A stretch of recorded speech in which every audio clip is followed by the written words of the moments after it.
Oke, teman-teman bisa melihat? Oh, bisa kelihatan ya.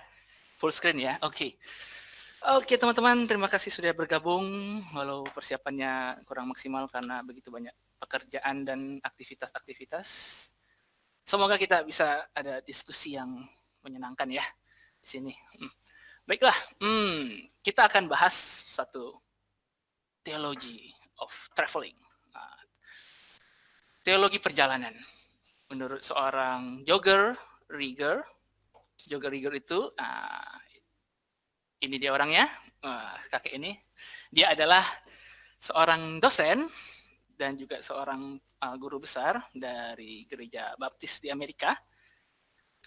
Baptisnya Baptis Reform. Nah, Baptis Reform itu artinya adalah dia itu gereja yang sangat terpengaruh oleh pandangan-pandangan sosialis. Pandangan sosialis itu artinya pandangan-pandangan yang dekat dengan Karl Marx, yang mana itu mengutamakan kesetaraan hak, begitu ya, kesetaraan hak. Tunggu, ada WhatsApp, tunggu, siapa ini yang WhatsApp? Kos aja deh. Baiklah. Nah, jadi ini sharing kali ini akan itu diambil dari bukunya. Bukunya itu berjudul Traveling, yang mana dia akan membahas bagaimana Alkitab memandang perjalanan. Nah, kita kan sekarang nih itu ya lagi nggak bisa kemana-mana gitu ya. Kita lagi nggak bisa kemana. Semuanya orang-orang, semua lembaga-lembaga gitu kalau bikin acara pasti acaranya tentang work from home gitu, atau sesuatu aktivitas dari rumah lah, atau sesuatu yang bisa dikerjain di rumah, kreativitas di rumah gitu ya. Semuanya kita ngomongin rumah gitu. Nah, jadi sekali-sekali mungkin ya kita bahas yang kebalikannya gitu ya. Kita bahas tentang traveling. Nah, kita harus traveling. Di mana kita nggak bisa kemana-mana, kita malah bahas yang kemana-mana gitu. Oke, nah gitu sih aku kepikiran kenapa mengangkat theology of traveling gitu ya. Kita pengen ya dapat penyegaran lah daripada bosan kan semuanya bahas rumah, kita bahas perjalanan. Oke, nah biar agak santai nih kita ini dulu deh diskusi. Menurut kalian apa sih traveling itu? Terus kalian tuh traveling itu dalam rangka apa? Apa tujuan kalian traveling? Nah, ini adalah satu pertanyaan yang aku ingin tanyakan kepada kalian semua. Siapa nih yang mau jawab dulu nih? William deh, William konsentrasi banget kayaknya. Will, apa nih Will? Aduh, ditembak lagi. Kamu traveling itu dalam rangka apa nih? Dalam rangka apa? Nah, biasanya kamu traveling itu ngapain? Tujuanmu traveling itu apa? Cerita deh soal travelingmu deh. Tujuan traveling sih yang paling utama pasti merasakan kebebasan kali ya. Kebebasan dari apa? Memang kamu udah punya istri, dikekang istri? Nggak, maksudnya merasakan ya, kalau nggak traveling kan artinya kan kita kan travel kan, dari katanya aja udah kita pergi kemana-mana sana sini. Tapi kan kalau biasanya kalau untuk traveling itu kan tujuannya paling, kalau buat gue sendiri itu Refreshing. apa yang kita sudah lakukan dari kegiatan rutinitas, kita pergi keluar untuk pergi dari rutinitas itu sih. Apa ya? Pokoknya nggak melakukan rutinitas deh. Kita membebaskan diri dari rutinitas. Itu pelarian ya, Will? Pelarian mungkin. Pelarian bisa dari rutinitas udah. Jadi bagi William dia berjalan-jalan itu untuk mendapatkan kesegaran, untuk mendapatkan apa yang selama ini dia nggak bisa dapat, yaitu kebebasan. Berarti ada yang mengekang. Yang mengekang itu adalah rutinitasnya. Emang kamu ngapain sih, Will, rutinitasnya? Enggak, itu kan dulu, sekarang kan bebas. Oke, siap. Oh iya, sekarang udah bebas nih, nggak perlu traveling berarti. Coba Ketua Daniel. Oh ya, kalau teman-teman yang belum tahu, Daniel ini adalah Ketua Pemuda di sini. Yeay. Aduh, Y-nya banyak sekali. Kamu gimana, Dan? Travelingnya biasanya tujuannya apa, Dan, kamu traveling?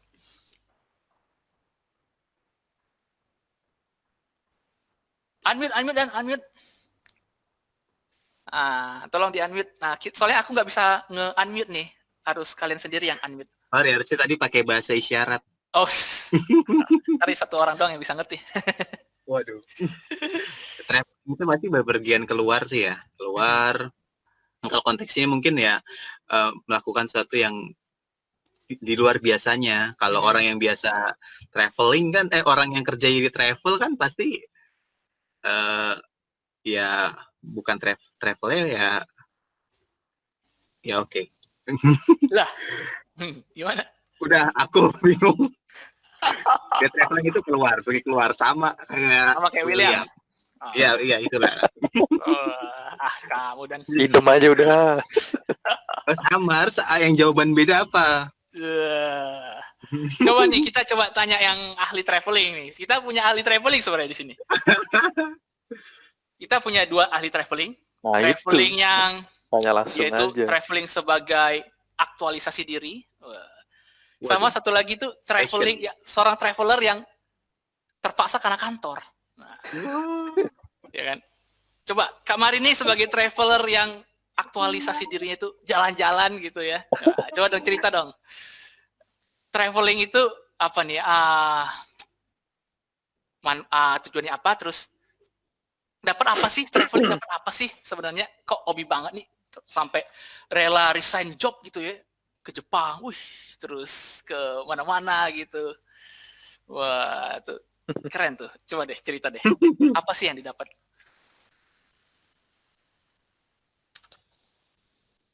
Hari ini. Unmute Kak, unmute. Unmute. Enggak ya, kamu. Iya, soalnya di aku putus-putus, sinyal jelek. Oke, no problem. Enggak ahli sih, enggak ahli. Cuman kayak impian aja. Berarti traveling itu adalah suatu cita-cita ya? Bisa bukan mengunjungi suatu cita-cita tempat. sih ya. Keinginan. Bukan cita-cita, tapi keinginan. Memuaskan pastilah hasrat. dari kita. Iya. Kalau dari aku sendiri sih kayak traveling itu apa ya? Kayak suatu kepuasan ketika aku pengen tahu gitu kan di satu tempat itu seperti apa sih gitu. Selama ini kan aku cuma di tempat ini gitu. Kalau aku pergi ke suatu tempat itu di sana orang-orangnya seperti apa, terus kayak budaya mereka seperti apa, karakter orang-orang itu seperti apa. Jadi biar menambah wawasan aja sih, sama kayak refresh kita, jadi satu nambah pengetahuan, kedua nambah teman gitu. Ketiga lebih banyak kayak ngerasain lah, susah dijelasin sih, dia lebih ke feeling sendiri sih, kayak ngerasa gimana gitu, itu sih. Seneng aja. Asik. Jadi dapat banyak pengalaman, melihat banyak budaya, interaksi dengan orang-orang baru, kenalan baru gitu ya, traveling ya. Yoi. Coba nih, ini tadi traveling sebagai pemuas hasrat. Sekarang ada orang yang di antara kita ada orang yang traveling karena tuntutan korporasi. Nah, coba kita tanya Kevin. Kevin, dia nih keliling-keliling Indonesia dia nih. Udah kemana aja kamu, Vin? Udah ke Kalimantan, udah kemana aja, Vin? Udah ke... Mas BTW, muka lu lucu banget nih.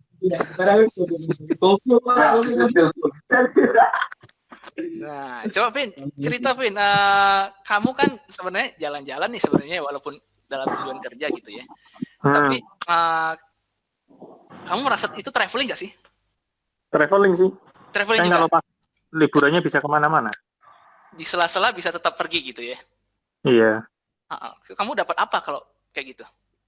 Tahu traveling atau apanya? Iya, kalau traveling. Dapat tempat baru. Experience. Iya. Kayak Kak Arini nggak sih? Tadi nggak denger sih yang bagian Karini tadi. Sorry ya Karini. Oh, dia bilang ya kenalan baru lah, terus mengenal budaya baru. Iya, kenalan baru. Di setiap tempat pasti ada kenalan baru sih. Oke. Asik sih jalan-jalan. Yang penting alam lah. Oh, kamu biasanya traveling ke alam, melihat keindahan gitu ya. Oke, siap. Oke, nah kalau dari remaja gimana nih? Remaja biasanya pikiran-pikirannya lebih fresh nih. Thank you Vin ya. Nah, coba nih, siapa nih remaja yang kira-kira mau berpendapat nih? Ada remaja, ada Sylvia, ada Clara. Siapa lagi nih? Tangan ke ketua, ketua tapi Oh. remaja. Gimana Kenapa? cerita? Gimana? Ketua angkat tangan tapi remaja. iya. Gimana ceritanya? Oke. Siap. Kak Sarma, silakan. Bukan aku. Jadi? Itu.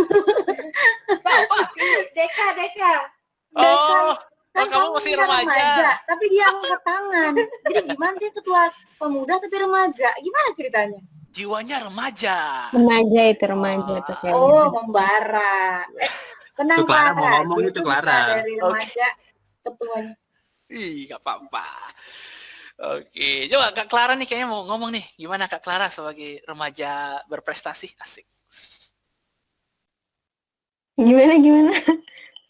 Ya sih Kak Clara traveling juga gak sih? Oh, nanti dia traveling, man. Dia kan jurusan hubungan internasional. Dia nanti kerjanya traveling juga kayak Kevin dia nih. Amin. Kamu harapannya traveling itu seperti apa sih? Apa yang kamu harapkan dari traveling yang ideal? Idealnya apa ya? Idealnya sih pastinya ke tempat-tempat yang bagus, refreshing. Idealnya sih itu. Gitu sih. Refreshing. Berarti ketika kamu pergi traveling itu kamu mendapatkan kesegaran, sesuatu yang baru yang mana ketika rutinitas sudah bikin penat banget gitu ya, kamu butuh banget traveling gitu. Iya, foto-foto juga. Oh, konten Instagram. Konten. Mantap. Perlu nih aku follow nih. Ya. Baiklah. Oke, terima kasih teman-teman pendapatnya. Coba mana tadi, kembali ke slide. Oke, tunggu ya, share screen lagi. Iya, oke. Jadi tadi teman-teman udah memberikan pendapat apa itu traveling menurut teman-teman gitu ya. Sebagian besar kita menganggap traveling itu sebagai suatu sarana untuk lari dari rutinitas.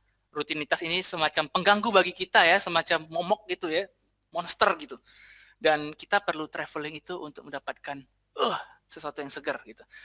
Nah, ada juga yang bilang traveling itu sumber pengalaman, sumber informasi baru, pengetahuan baru, yang mana itu sangat berguna bagi wawasan gitu ya. Tadi Kak Marini bilang begitu. Nah, sekarang kita ingin tahu gimana sih Alkitab memandang traveling. Nah, Alkitab kita itu ya, penuh banget sama yang namanya traveling. Alkitab kita itu dari awal mula sampai akhir itu traveling semua isinya sebenarnya. Coba ya, dari awal mula nih penciptaan Adam dan Hawa. Nah, mereka kan diusir dari Taman Eden gitu. Apa yang mereka lakukan ketika mereka keluar dari Taman Eden? Traveling. Mereka berpindah dari satu tempat ke tempat lain. Mereka enggak memiliki satu tempat yang khusus, mereka hidup berpindah-pindah gitu ya, Adam dan Hawa gitu.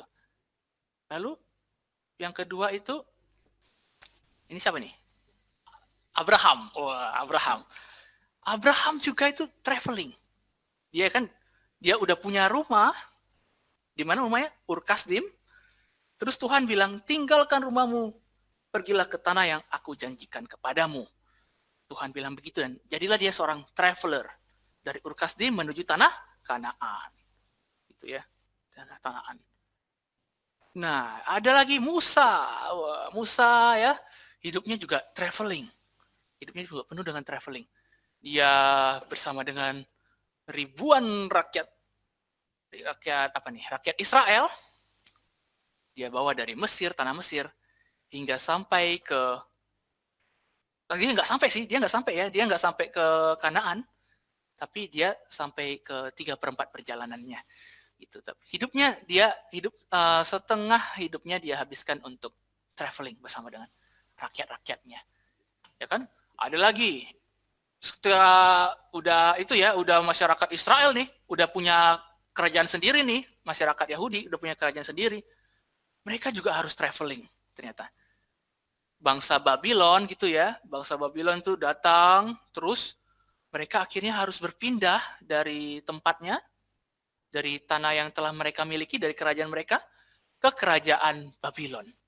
Nah, itu. Jadi mereka pun akhirnya menjadi imigran, menjadi seorang orang yang enggak tinggal di tempat asalnya gitu ya, tidak punya kuasa atas diri mereka sendiri gitu. Mereka seorang traveling juga. Nah, traveler juga. Belum lagi kita masuk ke perjanjian baru ya. Nah, belum lagi Yusuf dan Maria. Tuhan kita sendiri. Tuhan kita sendiri lahir, kisah kelahirannya aja kisah traveling gitu ya. Kisah traveling, kisah perjalanan gitu. Kisah perjalanan. Ya kan? Dari dari mana nih? Dari Maria dan Yusuf dari Nazaret gitu ya. Mereka berpindah menuju ke kota Daud gitu. Tapi akhirnya Tuhan Yesus pun akhirnya lahir di tengah jalan gitu ya. Bukan di suatu tempat yang tujuan akhirnya, tapi malah di tengah jalan. Gitu. Suatu perjalanan. Gimana dengan Tuhan Yesus dan murid-muridnya? Apakah mereka melakukan traveling? Oh jelas. Tuhan Yesus selama perjalanannya berpindah-pindah dari satu tempat ke tempat lain.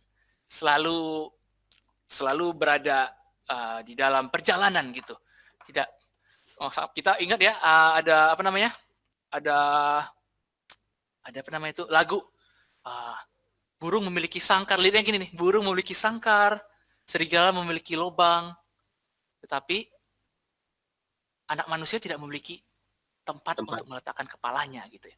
Hidup Tuhan Yesus itu sepenuhnya adalah hidup seorang traveler. Seorang traveler. Nah, begitu juga murid-muridnya ya.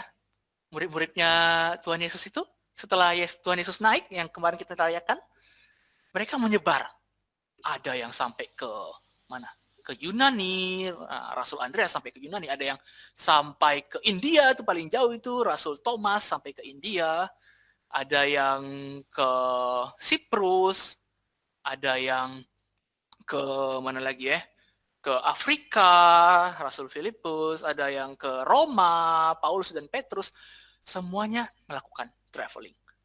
Sampai akhirnya kitab Wahyu, Rasul Yohanes sendiri juga sampai akhir ayatnya, itu adalah kisah akhir seorang traveler sebenarnya. Dia kan diasingkan. Si Rasul Yohanes penulis kitab Wahyu, dia kan diasingkan ke Pulau Patmos. Dia meninggalkan tempatnya di Yerusalem dan akhirnya melakukan traveling karena diasingkan oleh pemerintah Roma ke Pulau Patmos. Itu, dan dia berakhir, masa ayatnya berakhir di Pulau Patmos. Nah, semua isi Alkitab kita adalah traveling. Tapi coba kita bandingkan travelingnya Alkitab. Sama nggak dengan traveling yang kita tadi lontarkan? Travelingnya tadi dari Kak Clara, dari William, dari Daniel. Wah, aku pengen traveling supaya aku refresh. Wah, supaya aku mendapatkan suatu pelarian dari rutinitas. Aku ingin pleasure. Itu kan traveling yang kita inginkan.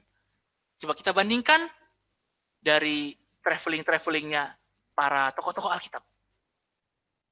Abraham, susah nggak disuruh pergi ke tanah yang nggak tahu apa itu, tanahnya itu gimana, lingkungan gimana, dia belum pernah lihat Kanaan gitu. Terus dia disuruh sama Tuhan untuk pergi ke sana dari Uskasbin, tinggalkan rumahmu. Dia udah kaya, men. Tapi dia disuruh pergi. Itu dia traveling tapi nggak kayak kita. Ya nggak?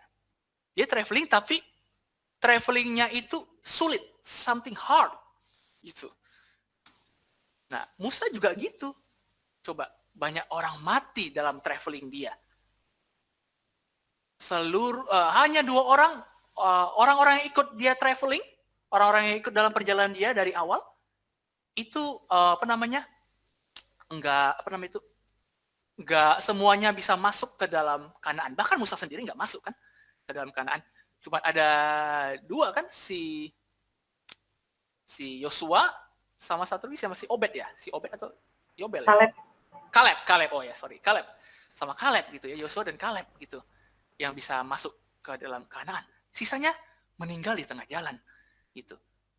Suatu perjalanan yang betul-betul rumit, penuh dengan lika-liku. Masih pula dikejar-kejar oleh orang-orang Mesir. Ini gambarnya kan dia menyeberang itu ya, menyeberang sungai Yordan ya. Sungai Yordan ya. Dikejar-kejar oleh orang-orang Mesir gitu. Penuh tantangan, penuh dengan ketakutan gitu.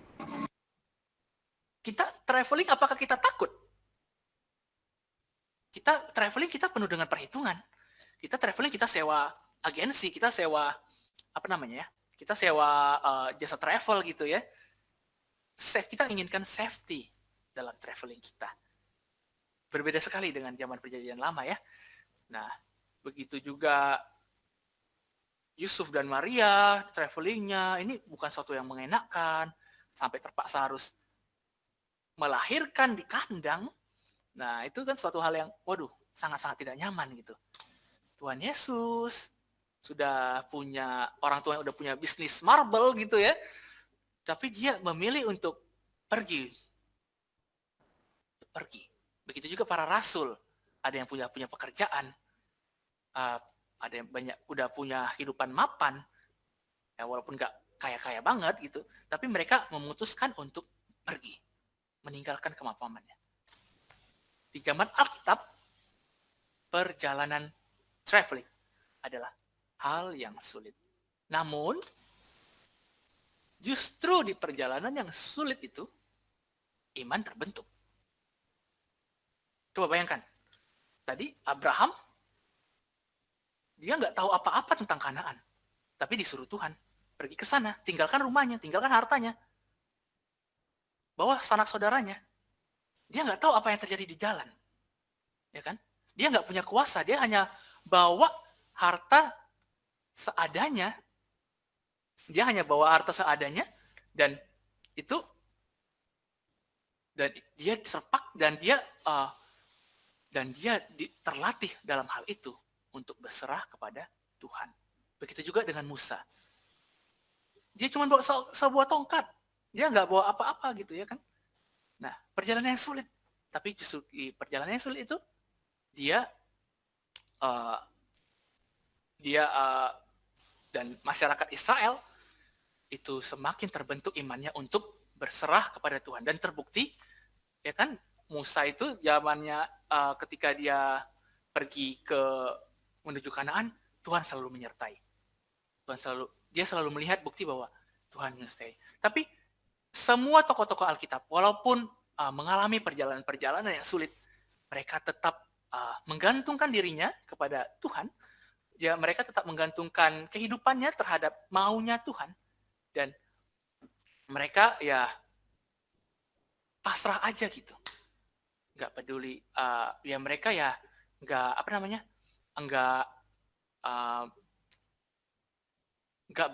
berharapkan sesuatu yang nyaman, tidak mengharapkan sesuatu yang nyaman. Namun justru disitulah ketika mereka menjalani perjalanan sulit, iman mereka terbentuk. Nah, jadi kehidupan Kristen yang sejati itu sebenarnya ya seperti mereka. Kehidupan yang penuh perjalanan. Jadi hidup Kristen yang sejati itu adalah hidup yang penuh dengan perjalanan. Nah, kita itu enggak seharusnya berdiam diri di zona nyaman. Gitu. Ketika kita berdiam diri di zona nyaman, kita sedang tidak melakukan perjalanan. Kita tidak sedang melakukan traveling. Gitu ya. Jadi,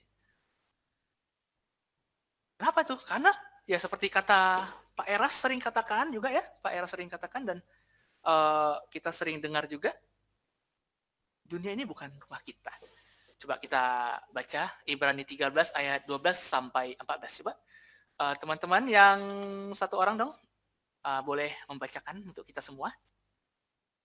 Ibrani 13 ayat 12 sampai 14. Ibrani 13 ayat 12 sampai 14. Itu jugalah sebabnya Yesus telah menderita di luar pintu gerbang untuk menguduskan umatnya dengan darahnya sendiri. Karena itu, marilah kita pergi kepadanya di luar perkemahan dan menanggung kehinaannya. Sebab di sini kita tidak mempunyai tempat tinggal yang tetap. Kita mencari kota yang akan datang. Nah, itu dia ya. Itu adalah satu ayat di Perjanjian Baru yang menekankan bahwa hidup orang Kristen itu adalah hidup yang penuh perjalanan. Coba tadi ayat yang ke-12 bilang, Tuhan Yesus apa? Tuhan Yesus tadi yang di ayat ke-12, Ibrani 13. Itu jugalah sebabnya Yesus telah menderita di luar pintu gerbang untuk menguduskan umatnya. Di luar pintu gerbang. Nah, kan? Di luar pintu gerbang. Di luar pintu gerbang itu yaitu ada menyiratkan tadi dia Tuhan Yesus sendiri rela melakukan aksi di luar zona nyamannya gitu. Nah, dan Rasul Paulus di ayat berikutnya mengajak, jadi marilah kita pergi kepadanya di luar perkemahan di sini kita bisa artikan nih zona nyaman kita dan menanggung kehinaan. Kita keluar dari zona nyaman dan menanggung resiko apapun yang terjadi demi datang kepada Tuhan. Rasul Paulus dalam ayat ini menyiratkan hal itu. Ya, hal itu. Seperti tadi orang tokoh-tokoh di Perjanjian Lama, Musa, Abraham, mereka meninggalkan zona nyamannya untuk dapat melakukan kehendak Tuhan. Nah, yang ke-14 di sini lebih jelas lagi. Sebab di sini kita tidak mempunyai tempat tinggal yang tetap. Kita mencari kota yang akan datang. Kota yang akan datang ini apa? Nanti kita akan bahas ya. Kota yang akan datang ini apa? Kalau tadi Musa sama Abraham kan kotanya yang akan datang adalah tanah Kanaan. Nah, kota kita nanti kita akan bahas. Tapi sebenarnya teman-teman udah tahu sih. Gitu ya. Nah, ini adalah satu hal yang apa ya? Satu hal yang berbeda gitu ya. Kehidupan yang sejati tadi adalah kehidupan yang penuh perjalanan. Tapi kalau kita perhatikan di banyak sekali gereja sekarang ini justru menolak perjalanan. Gereja sekarang seringkali fokusnya adalah pelayanan di dalam gedung gereja, di batas-batas tembok gereja. Ya nggak sih? Fokusnya itu adalah menambah sound system. Nah, terus apa lagi misalnya? Fokusnya lagi lightning yang mentereng, jebret. Nah, terus pokoknya gegap gempita deh ibadahnya gitu ya. Nah, fokusnya itu lebih kepada internal di balik gedung gereja gitu. Jadi apa yang ada di dalam gereja itu adalah hal yang rohani bagi mereka. Ini di dalam gedung gereja adalah the real Christianity gitu ya, the real kekristenan. Nah, banyak sekali kan sekarang gereja-gereja yang seperti itu. Tapi gimana dengan keadaan tetangga? Bagaimana dengan nasib para buruh yang bentar lagi menghadapi Omnibus Law? Waduh, politik nih. Terus gimana dengan persekusi minoritas? Persekusi minoritas kemarin kejadian itu yang apa namanya? Apa itu? Yang si YouTuber itu yang ngasih sampah kepada para banci. Itu kan persekusi minoritas. Mereka kan para banci, para LGBT itu kan minoritas dalam hal gender. Jumlah mereka lebih sedikit dari kita dan mereka kalah suara dan mayoritas tidak setuju dengan kehadiran mereka. Gimana dengan keadaan-keadaan seperti ini? Gimana gereja menghadapi ini? Ternyata banyak sekali gereja yang tutup mata ya. Tetangga, keadilan kepada buruh, minoritas. Ntar dulu lah. Banyak sekali gereja yang seperti itu. Apalagi kayak ini ya, kayak gereja-gereja yang di mall ya, tetangganya siapa gitu. Toko sebelah. Ya kan? Nah, itu banyak sekali yang apa namanya? Gereja-gereja yang tidak mempedulikan apa yang ada di luar tembok gereja gitu. Nah, ini bertentangan sekali dengan tadi kita lihat ada orang-orang yang sangat pengen untuk pergi meninggalkan zona nyamannya, justru gereja itu malah banyak sekali yang justru membangun kenyamanan internal sehingga tidak tidak berusaha untuk melampaui zona nyaman itu. Justru pengen banyak sekali kenyamanan yang didapatkan gitu ya. Tercermin juga dari khotbah-khotbahnya ya kan. Nah, ini dia. Ada 2 jenis pertanyaan. Nah, jadi ada 2 jenis pertanyaan yang relevan terkait dengan hal ini. Yang pertama ada pertanyaan, apakah Tuhan di pihak saya? Nah, yang kedua, kebalikannya, apakah saya di pihak Tuhan? Nah, pertanyaan pertama ini pertanyaan yang bikin kita merasa berhak di zona nyaman. Kita bertanya, Tuhan tuh di pihak saya nggak sih? Nah, pertanyaan-pertanyaan kayak gini yang bikin banyak gereja-gereja itu ya tadi itu berusaha untuk membangun status-status nyaman dari dalam tembok-tembok gerejanya. Bahkan khotbah-khotbahnya pun dibangun seperti itu. Sebakar perpuluhan, maka Tuhan akan memberikan. Tuhan akan memberikan kepada kita berkat melimpah-limpah. Mereka itu sebenarnya kan dalam hati ada dasar bertanya, Tuhan di pihak saya nggak sih? Oh mungkin kalau aku memberikan perpuluhan, Tuhan ada di pihakku. Berikan persembahan sulung, maka Tuhan tidak akan meninggalkan. Waduh, itu kan. Nah, banyak sekali itu kan gereja-gereja kayak gitu. Nah, itu dasar pertanyaannya ya ini. Tuhan di pihak saya enggak? Ya kan? Mereka pengen Tuhan di pihak kita. Mereka pengen Tuhan di pihak mereka. Sehingga akhirnya mereka berusaha untuk berusaha untuk ya mengambil hati Tuhan gitu supaya Tuhan tuh ya berada di samping kita gitu kan, berada di samping gue nih, biar gue merasa nyaman karena Tuhan di pihak kita. Nah, itu ya. Jadi pertanyaan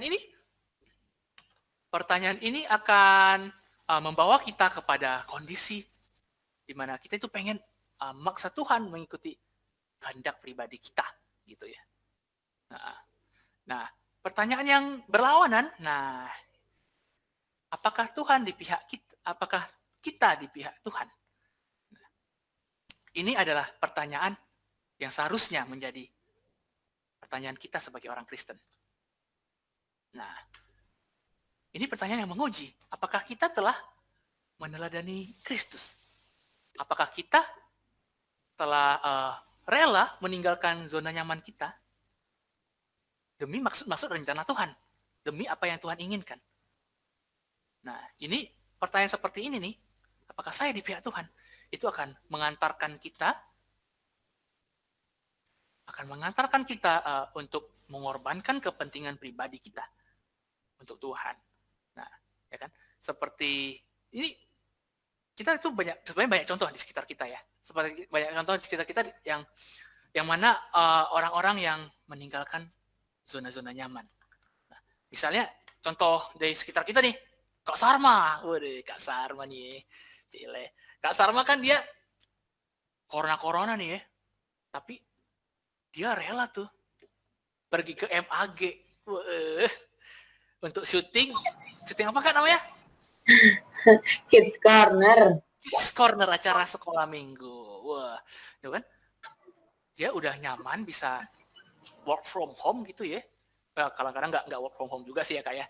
Nah, tapi ya dia udah nyaman berada di Cikoko yang kabarnya belum ada yang kena corona gitu ya.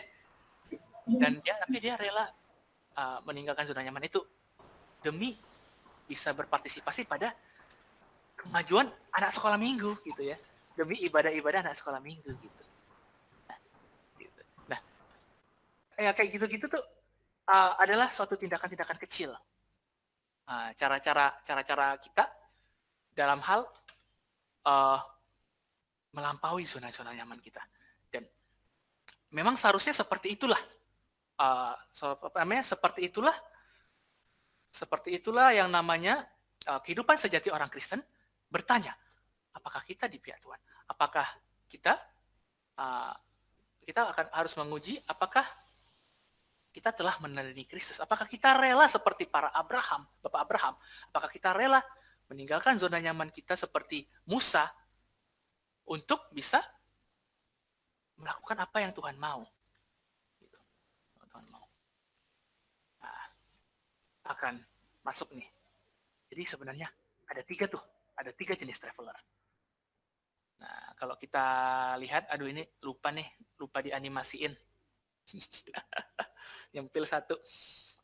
Ada 3 jenis traveler. Yang pertama adalah peziarah. Wah, ini seru nih.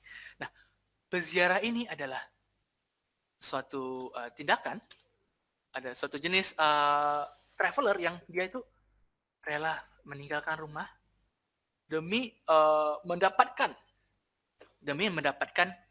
apa yang demi bisa menikmati spiritualitas, demi menikmati spiritualitas. Jadi ini traveler ini sejarahnya itu ada di zaman-zamannya Kristen Eropa abad ke-7 ya, di mana mereka itu nggak punya rumah, mereka itu berpindah-pindah dari satu tempat ke tempat lain, biasanya tujuan itu adalah biara atau gereja, dan mereka itu ya mereka itu sebenarnya mengikuti teladan-teladan orang-orang seperti Musa, seperti Abraham gitu ya. Mereka ingin menggantungkan dirinya kepada apa yang Tuhan mau. Ibaratnya nih ya, mereka itu invest sebenarnya. Mereka investasikan apa yang mereka miliki, rumahnya mereka jual untuk biaya peziarahan. Harta-harta bendanya mereka jual untuk biaya hidup selama berziarah. Mereka jual itu semua demi satu investasi, yaitu kehidupan yang kekal. Gitu. Demi mereka bisa menemukan suatu pencapaian spiritualitas yang tinggi. Nah, itu ada di sejarah kekristenan di abad ke-7. Nah, tapi kata peziarah ini di masa sekarang itu udah sangat terdistorsi. Menjadi ini, ziarah batin ke Yerusalem. Tapi apa coba yang didapat? Melihat yang cantik-cantik, melihat pemandangan-pemandangan yang enak-enak, makan di restoran enak, ya kan? Update konten Instagram, gue foto nih di makamnya Tuhan Yesus. Nah, tapi itu disebut dengan peziarahan, ya kan? Itu disebut peziarahan sekarang ini. Jadi, nah, orang umat Kristen abad-abad ke-7 udah meneladani nih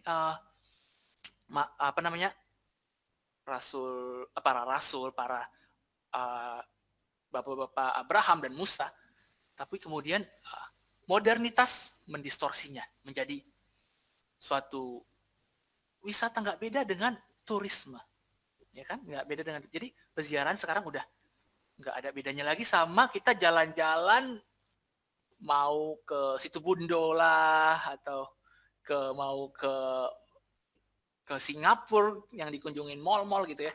Itu jadinya nggak terlalu beda gitu zaman sekarang.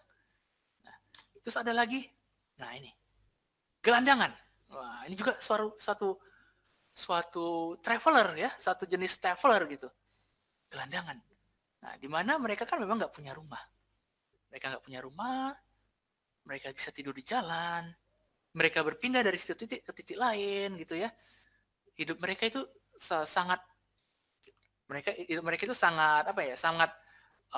bergantung pada keadaan di sekitarnya. Mereka nggak punya kuasa terhadap diri mereka sendiri, gitu ya. Peziarah juga sebenarnya begitu. Peziarah memang sebenarnya gitu juga. Mereka tuh nggak terlalu punya banyak kuasa untuk mengatur hidup mereka, sangat terbatas gitu ya.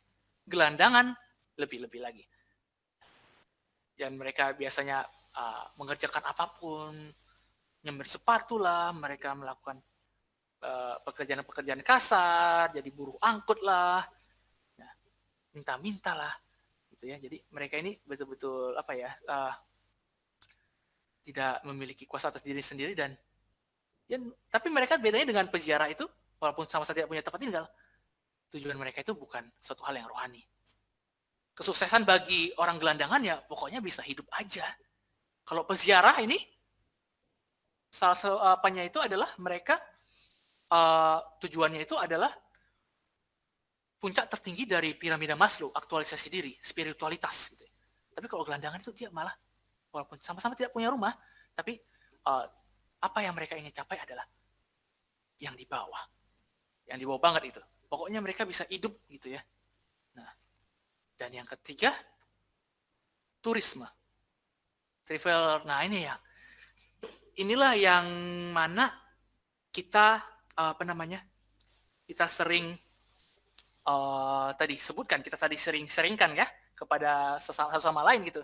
Kita ini sedang hidup di dunia yang mana turisme, suatu traveling itu menjadi suatu hal yang pleasure, ya kan, suatu hal yang sangat mengenakkan, suatu hal yang sangat aman, sangat terkontrol, ya kan, sangat tidak tidak beresiko gitu ya, sangat minim resikonya, karena kita mengejar kepuasan diri kita, suatu hal yang nyaman gitu, suatu hal yang nyaman. Nah, kira-kira apa penyebabnya kenapa peziarahan juga akhirnya kan jadi seperti ini juga ya, peziarahan juga jadi terdistorsi jadi seperti ini gitu ya, turisme dari suatu peziarahan, dari suatu tindakan yang keluar dari zona nyaman menjadi suatu tindakan yang malah menambah rasa nyaman kita gitu ya, malah semakin menambah malah menjadi suatu yang memuaskan tujuan kita sendiri gitu ya. Nah, itu ya penyebabnya ini yang tadi udah muncul nih. Ini yang tadi di pojok kanan bawah ini nih. Apa nih? Tindakan kondisi daripada pekerjaan kita, rutinitas kita. Ya kan? Kita sangat digenjot habis-habisan sebagai pegawai ya. Sebagai pegawai kita digenjot habis-habisan. Kita dimanfaatkan tenaganya untuk suatu hal yang menguntungkan pemilik perusahaan kita. Jadi ya, kenapa bisa muncul gitu ya? Kenapa bisa muncul turisme yang mana suatu perjalanan itu adalah suatu hal yang pengen bikin suatu hal yang pengen memberikan keenakan gitu, itu karena kapitalisme sebenarnya. Pola-pola kapitalisme yang sudah mengatur pola-pola kerja saat ini. Coba yang berziarah lagi, yang bertraveling jadi turis itu kan orang-orang pegawai. Mereka nabung ngumpulin uang gitu ya untuk bisa merasakan keenakan yang hanya sesaat ini. Yang akhirnya ya boro-boro mereka ketika traveling bisa menikmati suatu pengalaman spiritualitas. Oh, boro-boro. Mereka tuh pengen memuaskan penat mereka kok. Mereka udah diperah habis-habisan gitu ya sama perusahaan. Dan akhirnya mereka ya traveling itu ya cuman menikmati apa yang bisa dinikmati gitu ya. Pokoknya ya aku bisa refreshing gitu ya. Nah, ujung-ujungnya ya akhirnya adalah suatu kapitalisme lah yang membuat itu semua. Nah jadi gimana sih? Apakah maksudnya jadi kita nggak boleh membuat suatu jadi apakah kita nggak boleh jalan-jalan demi kesenangan kita gitu? Apakah jalan-jalan untuk kesenangan pribadi itu menjadi suatu hal yang tidak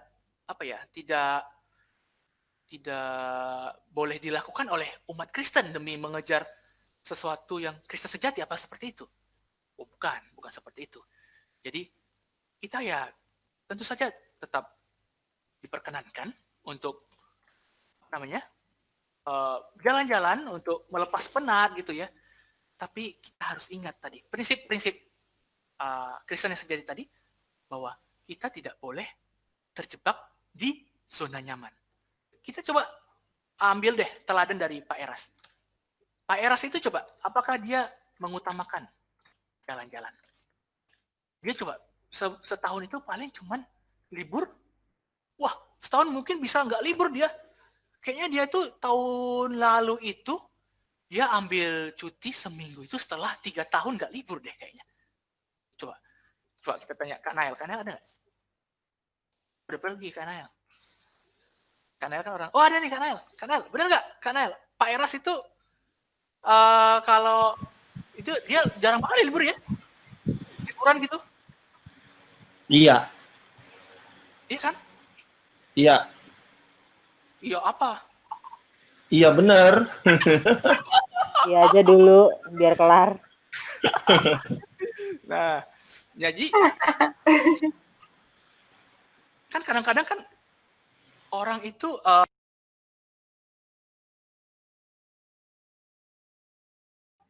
Mic-nya Nes dimatiin. Mic-nya lu matiin, Nes. oh Kepencet. astaga. Sorry. Ya gitu ya. Jadi Pak Eras itu suatu teladan yang bagus. Dia itu apa namanya itu? Kalau nggak salah 3 tahun dia pelayanan, baru dia ambil cuti dan itu cuma seminggu. Nah, istilah kerennya itu adalah sabbatical leave, meninggalkan pelayanan untuk berhari sabat, sabbatical leave gitu ya. Nah, jadi Pak Eras itu 3 tahun dia udah pelayanan, barulah dia melepas penat. Dan apakah Pak Eras ketika dia melakukan turisme, dia itu semata-mata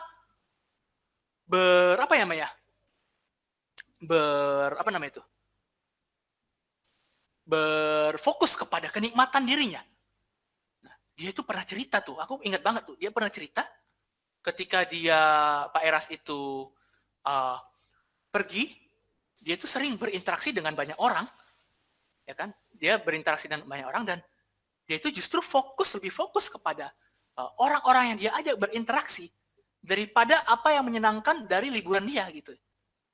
Kalau nggak salah dia pernah yang waktu itu dia cerita itu yang dia ketemu di hotel sama orang yang kena sakit bisul gitu ya. Kalau nggak salah bisulnya di bagian bawah gitu. Nah, terus dia itu lebih fokus jadinya bukan kepada jalan-jalan tapi malah membimbing orang itu karena orang itu kecewa terhadap gereja. Wah, aku ingat banget cerita itu. Jadi dia itu rela meninggalkan keluarganya itu ya biarin aja tuh jalan-jalan kemana. Kalau nggak salah dia jalan-jalan ke Singapura sih. Singapura sih yang dekat-dekat gitu ya. Singapura terus ketemu di hotel sama orang yang sakit dan dia kecewa sama gereja. Dia malah fokus untuk ngobrol sama orang itu. Begitu ya. Dia fokus ngobrol sama orang itu. Nah, padahal dia sebenarnya kan jalan-jalan. Tujuan awalnya memang mengajak orang jalan-jalan dan ya tapi ketika ada orang yang merasa membutuhkan dirinya, nah di situ dia rela meninggalkan zona nyamannya, walaupun dia dalam keadaan jalan-jalan, dalam keadaan yang nyaman, demi memenuhi panggilan Tuhan. Nah, jadi persoalannya di sini adalah ketika kita bertraveling adalah mindset. Nah, mindset. Apa tujuan kita traveling? Apakah kita berfokus kepada diri kita? Apakah kita berfokus kepada kenyamanan kita demi semata-mata keinginan untuk kita nyaman? Ataukah traveling itu kita ibaratkan adalah suatu perjalanan yang mana kita bisa saja dipertemukan orang-orang yang akan membuat kita semakin mengenal Tuhan, keadaan-keadaan yang semakin mengenal Tuhan, dan kita siap untuk segala risiko, kita siap untuk kehilangan kenyamanan kita, yang mana? Mindset yang mana yang kita miliki sebagai orang Kristen? Nah, traveling kita itu, apakah kita, wah pokoknya gue maunya yang nyaman, kalau misalnya ada yang gak nyaman nih, bikin gue gak nyaman, gue marah-marahin aja tuh agensi gue. Wah, gue maunya nyaman gitu kan. Gue udah capek nih kerja. Gue udah diperas sama korporasi gue nih. Gue ini sapi korporat ini. Masa gue nggak bisa sih? Kayak santai aja gitu. Soalnya slide-nya udah habis. Jadi aku kayak itu curhatan elu deh. Gue sih nggak merasa diperas tenaga gue ya. Dari hati banget nih, dari hati. Wah, PNS juga merasa diperas nih kalau PNS nih. Nah, ya, apakah seperti itu mindset-nya kita nggak rela kenyamanan kita terganggu? Atau ketika kita traveling, kita justru rela menjadi berkat? Nah, menjadi berkat. Apakah kita rela dipertemukan dengan keadaan-keadaan yang menyulitkan kita, yang mengganggu rasa nyaman kita? Dan kita rela menerimanya, dan kita rela untuk menghadapinya dengan tulus hati. Nah, mindset yang seperti inilah. Traveling ala orang Kristen yang sejati.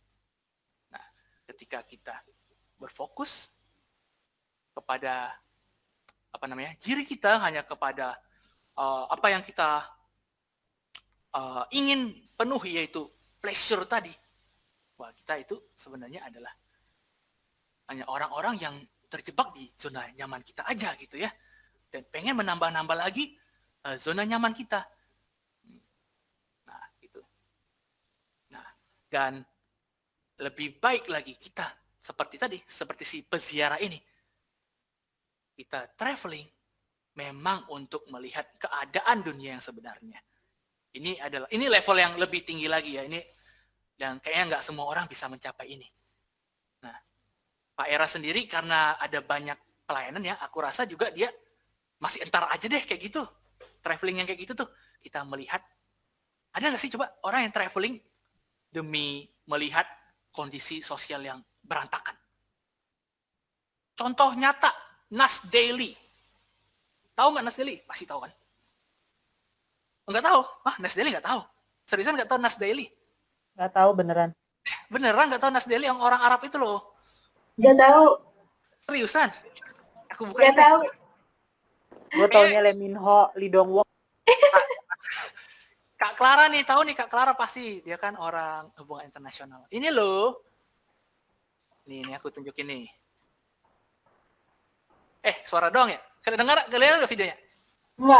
Enggak, tunggu, tar. Gue googling kok kayak YouTuber ya? Iya, dia memang YouTuber. Oh, YouTuber. Temennya Atta Halilintar ya? Sebentar, aku share dulu. Pasti kalian tahu lah. Tahu. Apa yang tahu? Aku. Apa itu aku? Yanti. Oi, Yanti berbicara. Coba Yan, kamu jelasinnya sambil aku ini. Apa? Jadinya itu apa ya? Nasdeli itu dia YouTuber, dia sering kasih tentang pandangan-pandangan dia sama kondisi sekitar gitu. Kayak terakhir itu yang aku tonton, dia dia bikin video tentang pandangan kita ke orang Arab gitu sama orang Palestina kalau nggak salah. Oh iya. Jadi orang Israel dan orang Terus Arab kan bedain. itu ya, sangat konfliknya keras ya di sana ya. Nah ini loh. Nah, dengan suaranya. Lihat apa yang dia bahas. Coba perhatian apa yang dia bahas. Enggak kedengeran. Batu. Nggak kedengaran? Gimana cara share suaranya? Udah, baca aja deh. Kirim linknya aja ntar. Temennya Atta nih. Keren. Ya, ini amati aja apa yang tulisannya, apa yang dia bahas. Oh, ditolak masuk ke Indonesia. Iya.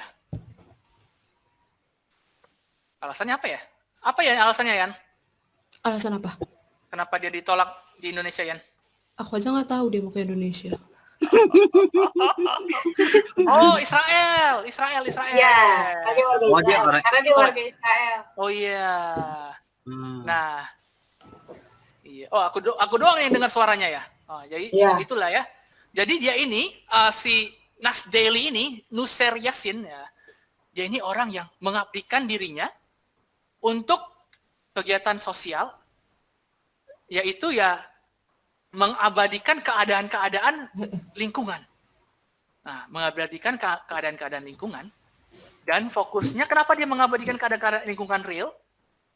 Dia pengen mengencourage semua orang untuk hidup lebih bermartabat kepada sekitarnya. Nah, jadi misalnya kayak kemarin tadi yang diceritain si Yanti, dia itu menyandingkan keadaan di mana orang-orang Israel dan Arab itu saling gontok-gontokan dan ada banyak stigma di antara mereka, dan tapi dia mengencourage bahwa stigma itu nggak selalu benar. Dia pergi ke Malaysia terus menemui orang yang enggak yang udah India kalau nggak salah, India atau apa ya? Oh ya, kalau nggak salah India, orang yang dia tinggal udah 3 bulan di bandara, dia nggak bisa pergi dari bandara, men. Padahal rumah dia di situ, tapi dia nggak bisa keluar. Jadi tinggal 3 bulan itu di bandara itu.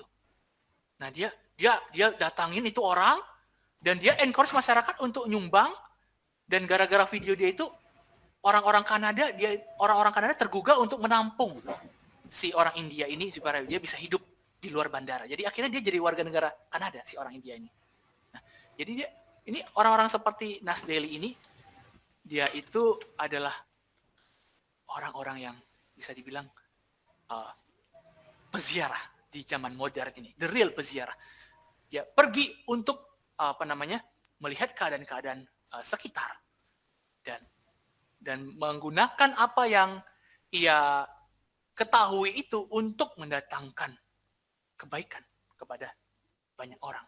Nah, kita pun bisa kan, walaupun kita saat ini sebenarnya kita nggak mesti seperti Nas Daily gitu. Gunakan pengalaman-pengalaman kita untuk biar bisa dibagikan kepada orang lain gitu. Biar bisa pengalaman-pengalaman kita berlibur, pengalaman-pengalaman kita berjelajah. Usahakan pengalaman-pengalaman itu bisa berguna bagi orang lain. Maka dari itu ketika kita berjelajah, usahakan yang masuk itu banyak gitu ya, wawasan yang kita masuk itu banyak gitu. Nah, nggak hanya kita nikmatin makanan yang enak-enak, nggak hanya menikmati fasilitas hotel yang mewah, fasilitas hotel yang nyaman, tapi coba deh kita ngobrol dengan orang-orang sekitar, kita coba ngobrol dengan orang-orang yang kira-kira punya pengetahuan-pengetahuan unik yang bisa kita bagikan kepada orang lain.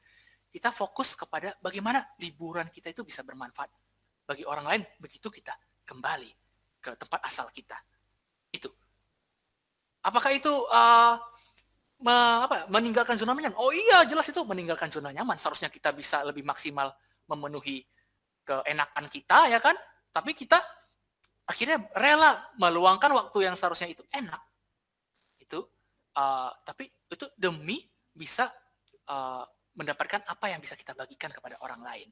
Mungkin kita luangkan waktu untuk bertemu dengan orang-orang yang yang kurang mampu di sana, itu terlalu ekstrim sih. Mungkin ketika kita berusaha pergi ke suatu tempat ya, ada gereja yang bagus nih. Kita nggak hanya menikmati gerejanya misalnya, tapi kita coba ngobrol dengan penjaga gerejanya. Gimana, apa tantangan-tantangan yang mereka hadapi. Gitu. Itu obrolan-obrolan kayak gitu kan, itu bisa jadi pengalaman banget yang bisa kita bagiin banget gitu ya kepada teman-teman kita gitu.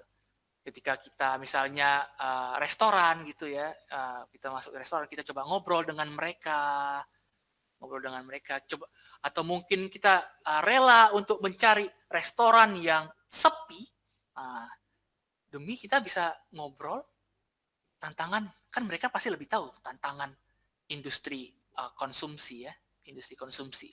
Restoran-restoran yang sepi itu pasti lebih tahu apa tantangan industri konsumsi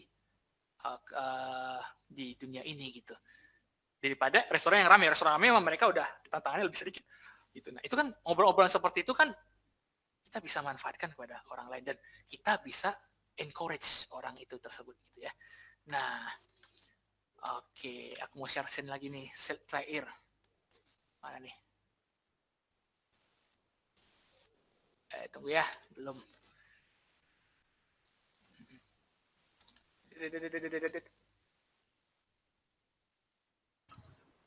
Mana sih? Udah nggak sabar nih Nespen praktekin traveler ini nih. Oh, ini udah kelihatan. Kelihatan. Nah, jadi kesimpulan yang sangat mendasar dari sharing saya hari ini, hidup kita adalah perjalanan. Yang namanya perjalanan pasti punya tujuan, ya kan? Kecuali tadi si vagabond tadi, si gelandangan itu mereka juga nggak punya, mereka itu adalah perjalanan yang nggak punya tujuan. Tapi perjalanan orang Kristen harus punya tujuan. Abraham tujuannya Kanaan. Musa tujuannya Kanaan walaupun dia gagal. Orang Kristen zaman modern, kita tentu tidak diminta untuk pergi ke suatu tempat seperti mereka. Tapi kita memiliki satu tujuan. Jelek gambarnya. langit baru dan bumi baru. Tujuan dari perjalanan kita, tujuan akhir kita tentu saja langit baru dan bumi baru. Apa yang ada setelah ini? Apa yang ada setelah kehidupan ini? Kekekalan. Tapi kekekalan ada dua. Neraka dan langit baru dan bumi baru. Kita bisa mencapai langit baru dan bumi baru dengan selamat, tapi kita juga bisa terpeleset. Kita bisa aja nggak nyampe ke sana. Kenapa? Karena kita nggak meninggalkan dunia nyaman, hidup yang nyaman kita. Kita tetap berada di stuck di tempat gitu. Karena kan hidup itu tujuan ya. Nah, perjalanan adalah meninggalkan zona nyaman.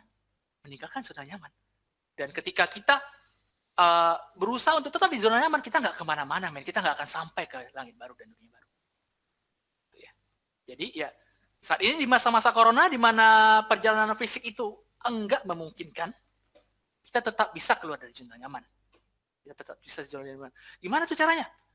Ya, kita banyak gitu ya. Salah satu yang paling sederhana nih, coba. Kita ada berapa banyak bergabung di grup WhatsApp? Banyak pasti. Daniel dia mungkin ada 70 grup WhatsApp dia. Ya, Dan? Nah, ya, banyak banget ya. Belasan, puluhan. 90. Banyak banget. Nah, lumayan, stiker-stiker lucu. Coba deh. Ini salah satu hal sederhana meninggalkan zona nyaman. Coba, apakah kita selama ini sering menyapa mereka? Anggota grup masing-masing kita. Sering nggak kita sapa? Sering nggak kita menjalin relasi? Bertanya, hey apa kabar? Gimana keadaannya? Gimana corona ini? Coba deh. Padahal itu adalah suatu tindakan yang keluar dari zona nyaman dan itu akan berguna banget. Yakinlah, itu akan berguna banget bagi orang-orang. Kalau gue nyapa ditagih laporan di kantor gimana? Ya itu dia tuh. Jadi kantor aku nih ya, dia itu lagi aktif keganjurungan nih, berusaha untuk membangun relasi di luar kantor. Jadi pengennya itu bagaimana orang-orang kantor itu terbangun relasinya tidak hanya dalam urusan kerja tapi di luar pekerjaan juga harus terbangun. Itu adalah suatu organisasi yang sehat menurut bos aku.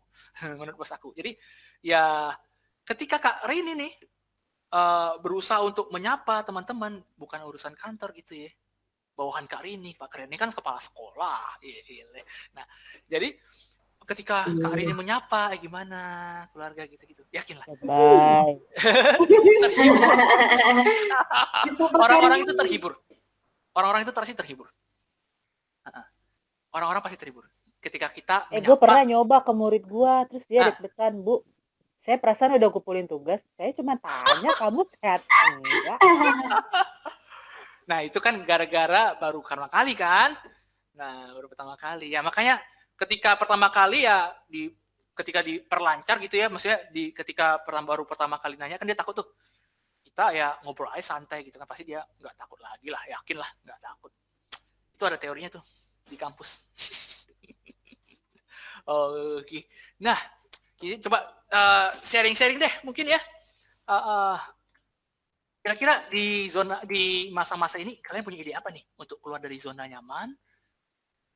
Yang terbersit, yang selama ini pernah terbersit, mungkin kan kita dari sini bisa dapat inspirasi untuk, oh iya, gue mau nih melakukan hal ini yang kayak Kak Marini misalnya ucapkan, biar bisa lebih berdampak bagi lingkungan gue nih, asik berdampak.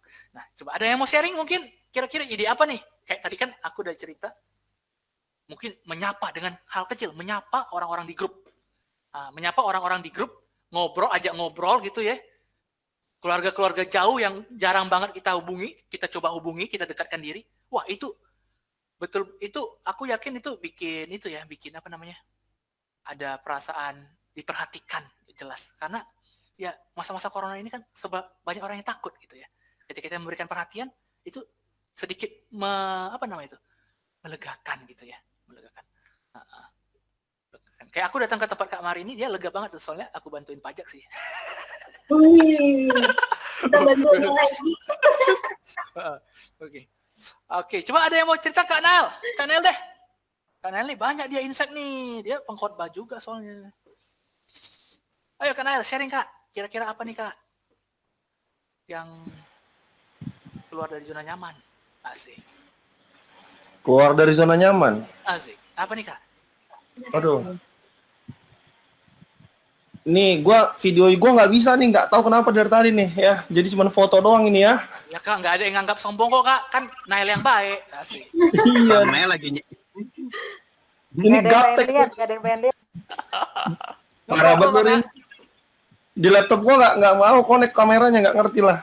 Ya, maklum ya. Aman, sorry. Sorry. Iya. No problem. Sorry. Zona nyaman ya, zona nyaman. Ya keluar dari zona nyaman gimana ya? Aduh, gua ditembak begini jadi grogi gua nih. Sama ya Sorry kan. nih. Wah, Sorry nih. Bang Nail lagi nyaman-nyamannya padahal. Oh. Wah. Iya ya, aku nggak Kak. Sorry lah. Salah nanya. Ya udah kalau Iya, gitu deh. Kak Sarma mungkin nggak nyaman. Kenapa dia di bawah itu? Kacau. Kacau nih ya. Ya, jadi kalau ya, menurut gua sih kalau keluar dari zona nyaman ya harus berdasarkan Alkitab sih ya. Mantap nih, asik nih. Ya, berdasarkan Alkitab. Jadi seperti ada di Alkitab mengatakan yang pertama harus dikeluarin adalah pola pikir kita, zona nyaman yang ada di pikiran kita tuh. Yang pertama. Misalnya kalau kata orang A, kalau kata orang A yang belum tentu itu menurut Tuhan itu benar gitu loh. Walaupun menurut kita itu benar, tapi kalau menurut Tuhan itu nggak benar, ya kita harus dengerin gitu apa kata Tuhan. Jadi zona nyaman manusia itu adalah kita kebanyakan tuh ngikutin apa kata orang atau apa kata dunia. Kayak gitu. Jadi kita ngikutin apa yang society iya. pengenkan gitu ya. Betul, kayak lagi zona nyaman, nyamannya YouTuber kan ngeprank gitu kan. Kayak gitu. Itu kan menurut dia kan nyaman itu, dia kan dapat duit kayak gitu tuh. Menurut dia tuh nyaman kayak gitu. Kayak gitu. Jadi ya keluar dari zona nyaman adalah itu hal yang harus kita lakukan. Dan yang pertama adalah dari pola pikir dulu lah. Pola pikir. Jadi pikiran kita tuh rubah dulu. Kalau itu sudah berubah, otomatis tindakan kita, sikap kita, dan hati kita itu pasti akan otomatis akan ikut berubah. Seperti itu ya. Otomatis gitu ya. Jadi otomatis. Iya. Nah, ini menarik ini. Oh ya, tapi sebelum itu ada beberapa teman-teman kita di sini. Ada siapa lagi ya? Ada siapa aja? Ya? Ada Dery Kosasi. Dery Kosasi ini siapa ya? Halo, Dery. Dery. Apa tuh? Belum pernah ketemu ya, Nas ya? Iya, Anes nggak ketemu. Oh, Dery. Iya. Hai, Der. Dery. Anes Ya, perawakannya lemah lembut, asik. Lemah lembut dia, orangnya pendiam. Oke. Nah kan ada Dery, ada Mian, ada siapa lagi nih ya yang bukan native-nya Rehoboth ya. Ada Seftai, Yanti, ya, siapa lagi? Nah, itu kan orang mereka kan jarang bergabung dengan kita ya. Jadi di kita ini di Rehoboth itu gembala kami itu Pak Erastus Sabdono itu menekankan dengan sungguh-sungguh bagaimana perubahan pola pikir itu adalah suatu hal yang paling mendasar, hal yang paling harus dilakukan, pertama kali perubahan pola pikir. Dan bagaimana perubahan pola pikir itu? Perubahan pola pikir itu harus seturut dengan Alkitab seperti tadi Kak Lael bilang. Bagaimana caranya? Bagaimana caranya? Kalau sesuai dengan Alkitab, sesuai dengan maunya Tuhan, otomatis Alkitab itu adalah guidebook kita, ya kan? Buku petunjuk hidup kita.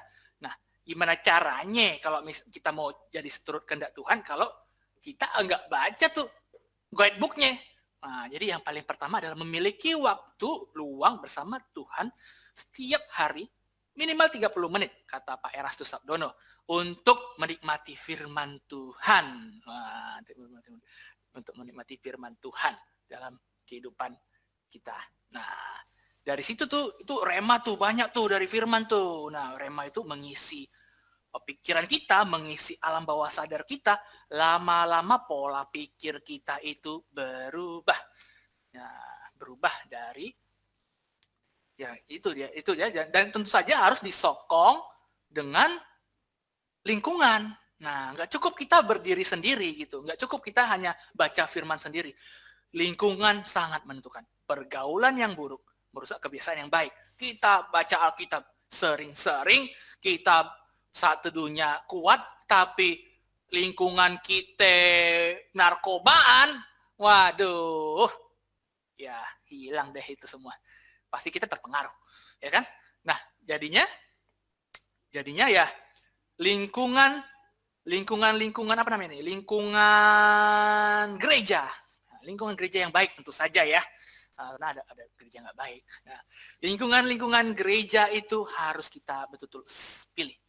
Kita harus betul-betul selektif memilih pergaulan. Dan itulah dasar-dasar iman. Salah satu dasar iman Rehoboam. Ada banyak ya, ada banyak dasarnya. Nah, oke. Nah, itu ya tadi sekilas infonya. Tapi menarik nih Kak dan Kak Nael nih. Nah, zona nyaman itu adalah status quo. Status quo adalah sesuatu yang kita biasa lakukan. Ya kan? Sesuatu yang kita biasa udah biasa banget gitu.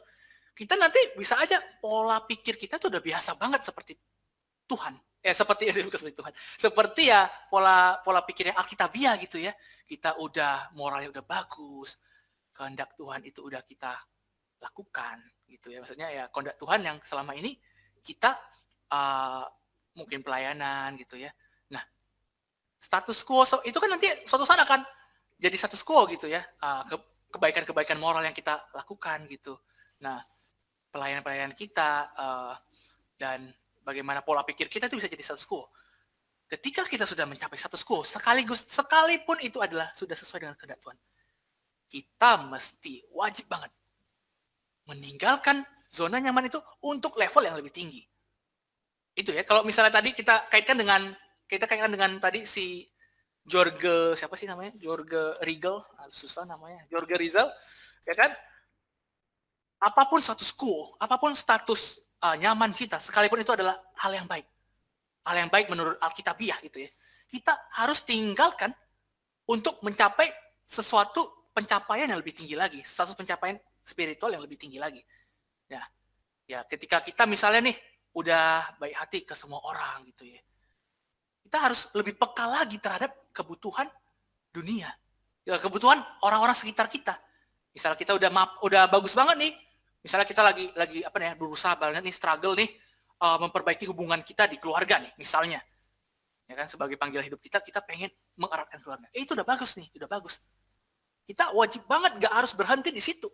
Kita harus banget melampaui keluarga kita, mulai menjangkau orang di luar keluarga. Itu meninggalkan zona nyaman. Ya kan? Itu meninggalkan zona nyaman. Nah, kayak Kak Sarma nih, mungkin Cile, salah lagi.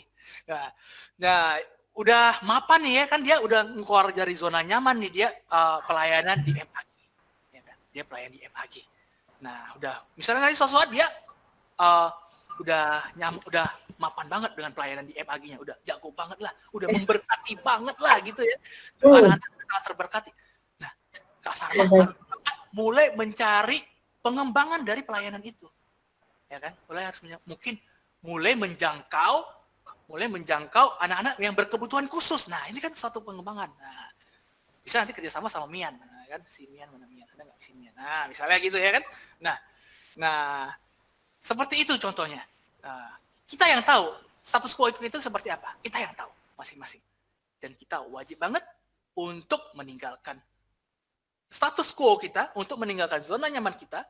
Karena kalau kita tetap di zona nyaman, kita enggak akan sampai di LB3. Itu. Nah, oke, ada lagi yang mau sharing? Oke, tembak ya. Kevin. Kevin ini biasanya kreatif, dia banyak. Skip dulu. Gimana sih, Vin? Skip dulu. Oke, ada yang mau sharing lagi nih? Kira-kira ide apa nih? Di masa corona, kita mau keluar dari zona nyaman, apa yang kita lakukan? asik nih. Aku mau tanya Sefta. Sef. Woi. Sef. Dengar nggak, Sef? Oh ya, for your info guys, Sefta sekarang posisi lagi di Myanmar. Dia meninggalkan zona nyamannya sebagai warga negara Indonesia Halo Sefta. dan dia menjadi Wow. Jauh guru ya. di ini ya, di Di mana? Myanmar jam berapa Sefta? Woi, Sef.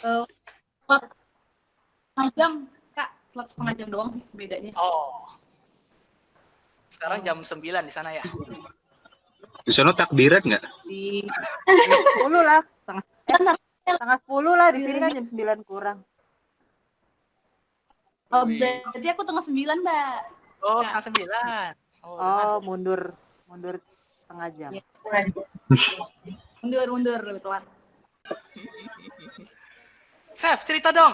Kamu kan kreatif tuh, lihat tuh di belakangnya Sef tuh banyak banget tuh pernah apa tuh. Wah, dia orangnya kreatif, men. Orang yang kreatif biasanya punya banyak ide. Gimana, Sef? Kamu keluar dari zona nyaman? Biasa aja. Keluar dari zona nyaman, menurutmu di masa-masa corona ini gimana?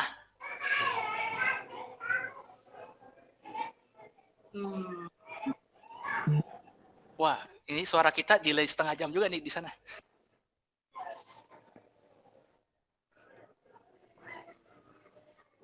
Kan belum selesai dengar dia. Ditanya dulu Sefta, ikut e-home di sini nyaman nggak? Jajan nggak nyaman? Nyaman lah. Masa nggak nyaman? Sef, dengar nggak? Dibentak-bentak sama gua. Wah. Kayak ini deh. Sinyalnya. Internet Myanmar Oh, trouble. iya. Di Myanmar internetnya jelek juga ya. Tadi Lebih lah, maju gua ke Indonesia Myanmar ya. lah. Ya, ada menghilang. Oh ya udah deh kalau gitu kita Sefta menyusul Kayaknya delay. delay ya. Siapa ya? Oh, siapa nih? Ada yang ini, ada yang mau cerita? Silvi dari tadi diam aja nih, Sil. Hai Silvi. Iya, dengerin Sil. dia. Kamu gimana, Sil? Menurutmu gimana, Sil, masa-masa corona ini, Sil? Zona nyaman yang harus kita tinggalkan. Kamu punya ide apa sih? Meninggalkan zona nyaman demi kemaslahatan umat. Apa ya? Bingung aku. Oh, oke. Mungkin bisa diwakili sama ketuanya. Klar. Ayo, Bisa, lanjut. Harus bisa nih, Klar. Sebagai calon itu dubes harus bisa keluar dari zona nyaman, Klar. Call of friend. Gimana pertanyaannya? Kira-kira di masa-masa corona ini kita kan kita tahu lah banyak yang membutuhkan bantuan lah, segala macam, banyak yang ketakutan lah. Keadaan sekarang ini kan serba susah gitu ya, semuanya serba susah. Nah, kita punya kenyamanan di sini, ya kan? Kita punya kenyamanan nih. Tapi ya kita sudah tahu bahwa sebagai orang Kristen kita wajib banget keluar dari zona nyaman untuk menjangkau lebih banyak orang lain dan bisa lebih mendatangkan dampak gitu ya. Kira-kira ada nggak sih kepikiran apa gitu kan, pergaulan Clara nih anak-anak UI biasanya kan, wah ngeri-ngeri nih, ya kan? Ada nggak sih sharing dong, kepikiran apa ide-ide yang sosial gitu tuh, asik. Apa ya kalau ngomongin yang paling bisa aku lakuin ya? Mantap nih. Yang belum kerja. Iya betul. Ya bagus nih yang buat mahasiswa ya. Iya. Iya ini sih lebih kayak tanyain kabar teman-teman, lebih tadi kan kayaknya Kak Anes sedikit menyinggung ini ya, mengenai apa kehidupan tadi yang peziarah itu apa namanya, menikmati spiritualitas dan juga apa tadi mengenai sosialis gitu ya. Aku jadi keinget sih kalau aku juga kan kalau di HI juga bisa dikait-kaitin lah gitu pembelajarannya sama kehidupan nyata. Menurut aku sih apa ya?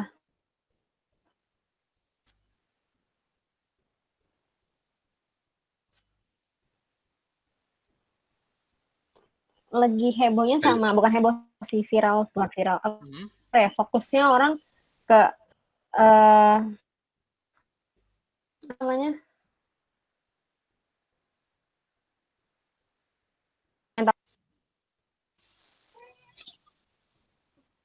Apa? Mengenai mental health mereka. Ah, Bukan mental cuma health.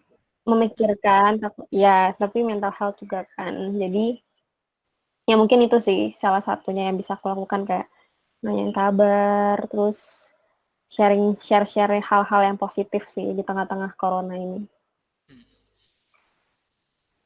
Sharing pulsa nggak kelar? Wah, Kenapa? tadi. Kalau iya aku mau. Sharing pulsa nggak? Itu minta ke orang tua aja deh, aku belum punya uang. Itu positif. Nah, sepakat sama Clara ya, berarti ya salah satunya Ya, yaitu gitu. mental health ya. Kita harus lebih peka kepada sekitar kita. Apalagi ya kita lihat sendiri sih memang sekitar kita ya lebih cepat marah di masa-masa WFH ini, lebih cepat marah. Komunikasi text based itu bikin kita itu nggak merasa ngomong sama orang gitu. Seringkali gitu. Ya kan, ngomong sama kayak benda gitu loh. Ya kan, jadinya kita sering banget itu overreaktif lah. Ya kan? Kejadian juga tuh pernah di grup Komsel pemuda tuh. Wah, ada apa ini? Gue baru ini datang. Yang mana tuh? Udah dilupakan, syukur udah dilupakan. Ada apa ini? Ada apa ini? Ada apa ini? Ada apa dengan Komsel pemuda nih? Ada apa ini? Udahlah, lupakanlah kalau Ya, apa itu? Nah, memang maksudnya ya memang gara-gara serba teks ya.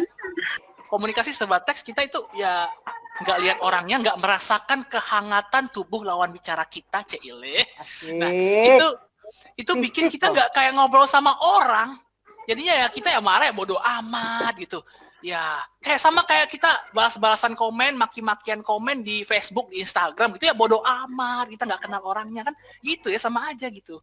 Nah, tapi ya ketika kita udah mengetahui kebenaran firman ya, kita harusnya bisa keluar dari zona nyaman. Memang melampiaskan emosi itu nyaman sih memang.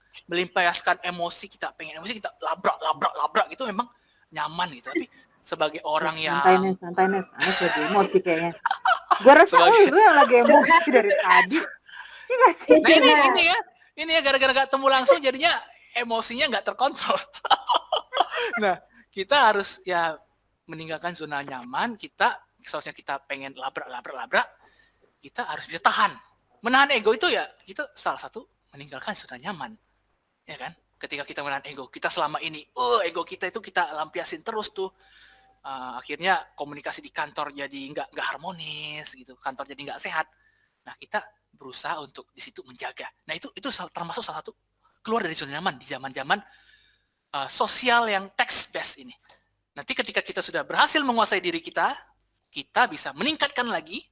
Ketika menguasai diri dari emosi itu sudah menjadi zona nyaman, kita bisa keluar dari zona nyaman, kita bisa membawa orang lain supaya bisa juga ikut-ikutan kayak kita menahan emosi. Nah, itu kayak gitu tuh. Ketika kita sudah bisa menahan satu hal, kita bisa menguasai satu hal, kita sudah berada di satu zona nyaman. Kita wajib tingkatkan, kita wajib meninggalkan zona nyaman kita untuk hal yang lebih baik lagi. Itu. Oke. Ada lagi nih? Udah jam 9. Sefta udah bisa nyambung, udah bisa stabil koneksinya gimana, Sef?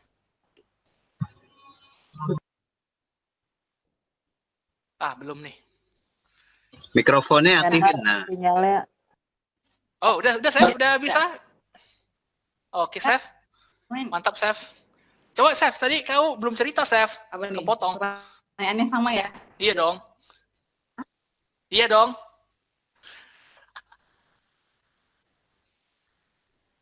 Ini mau bahas tentang zona nyaman ya di masa COVID kan. Kalau aku sih rasa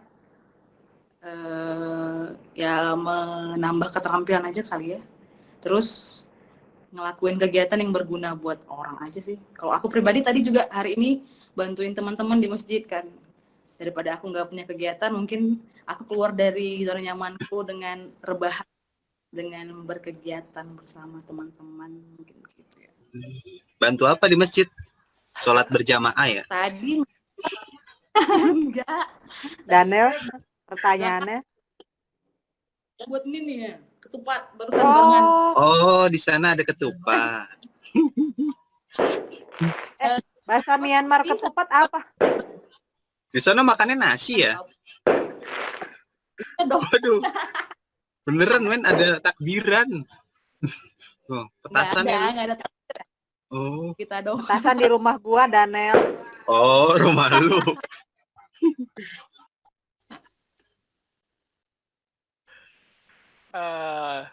Ada lagi Chef yang mau diceritain? Enggak sih, aman sih. Oke. Mantep nih Sefta. Nah, ini kan Sefta, aku, Daniel, sama Kak Kelly, Kak Marini juga, itu kan kita satu persekongkolan ya. Perupa The Way of Cross. Waduh, The Way of Cross. Wah, yang kameranya gak jadi jalan. Nah, di grup itu ada satu orang tuh. Namanya Santoso. Wahyu Adi Santoso. Wih. Ini mau ngaitin sama ceritanya Sefta. Ya kan? Jadi kan Sefta tadi cerita dia bahwa meningkatkan keterampilan. Ya kan? Meningkatkan keterampilan. Nah, kalau kita lihat tuh di belakang si Sefta itu banyak banget tuh, ada daun-daun kering, ada apa lagi tuh Chef? Ada apa tuh Chef? Kartu Teman-teman ucapan apa Chef? Macam-macam pada Chef ya. kalau datang tuh pada buat apa nih? Ini mau buat ngangon kambing deh. Macam-macam. Nah, ada foto yang dia lukis-lukis. Nah, Sefta ini memang dia seorang apa ya? Aku sering menyebut dia itu artis born teacher. Wah, guru yang terlahir sebagai seniman gitu. Aku sering lawakin dia kayak gitu. Terus jadi si Sefta ini sangat kreatif, dan aku tadi mau kaitkan sama si Santoso. Santoso itu ya setiap hari tuh berkarya terus, bereksperimen terus dengan karya-karya seni rupanya ya, tentu saja yang sangat eksperimental, dan dia itu nggak kenal yang namanya risiko karyanya nggak laku gitu. Wah Mas, ini karyanya banyak banget, ini simpan di mana? Tenang Mas Anes, kita udah sewa rumah, satu rumah itu untuk jadi gudang lukisan. Sewa rumah untuk gudang lukisan. Terus gimana itu nanti kalau nggak laku? Wah saya mah nggak peduli yang namanya laku nggak laku, yang penting sebagai seniman saya harus berkarya. Dia bilang gitu. Dan banyak dia banyak itu karya-karya itu banyak dia sumbangkan sebenarnya. Dia banyak karya-karya bagus banget. Itu bukan karya-karya sembarang karya. Kalau kalian bisa mau lihat itu Instagramnya Wahyu Adi Santoso, cari aja di Instagram tuh, dia selalu update apa yang dia kerjakan setiap harinya. Nah, karyanya itu bisa laku belasan juta, yang besar ya, belasan juta, karena dia udah punya nama, dan dia itu bisa bagiin ke orang, dia dengan rela hati bagiin dengan orang lain gitu karya-karya. Kenapa Mas kok bisa rela gitu?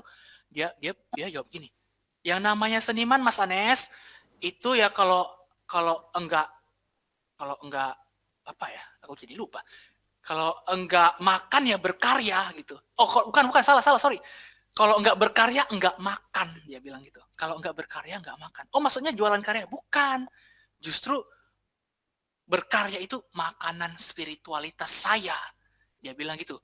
Jadi dia itu ya berkarya itu, dia itu merasakan kehidupan, dan karya-karyanya itu bisa mendatangkan juga kelegaan kepada orang lain gitu ya, dengan keindahan-keindahan yang dia bikin, dia berikan kepada orang lain terhibur gitu ya. Ya kan dia jual harganya, dia jual karyanya juga, terus dia berikan kepada seniman-seniman yang kurang beruntung. Nah, Santoso itu orang yang seperti itu. Satu geng sama Kak Marini, sama Daniel, sama Sefta.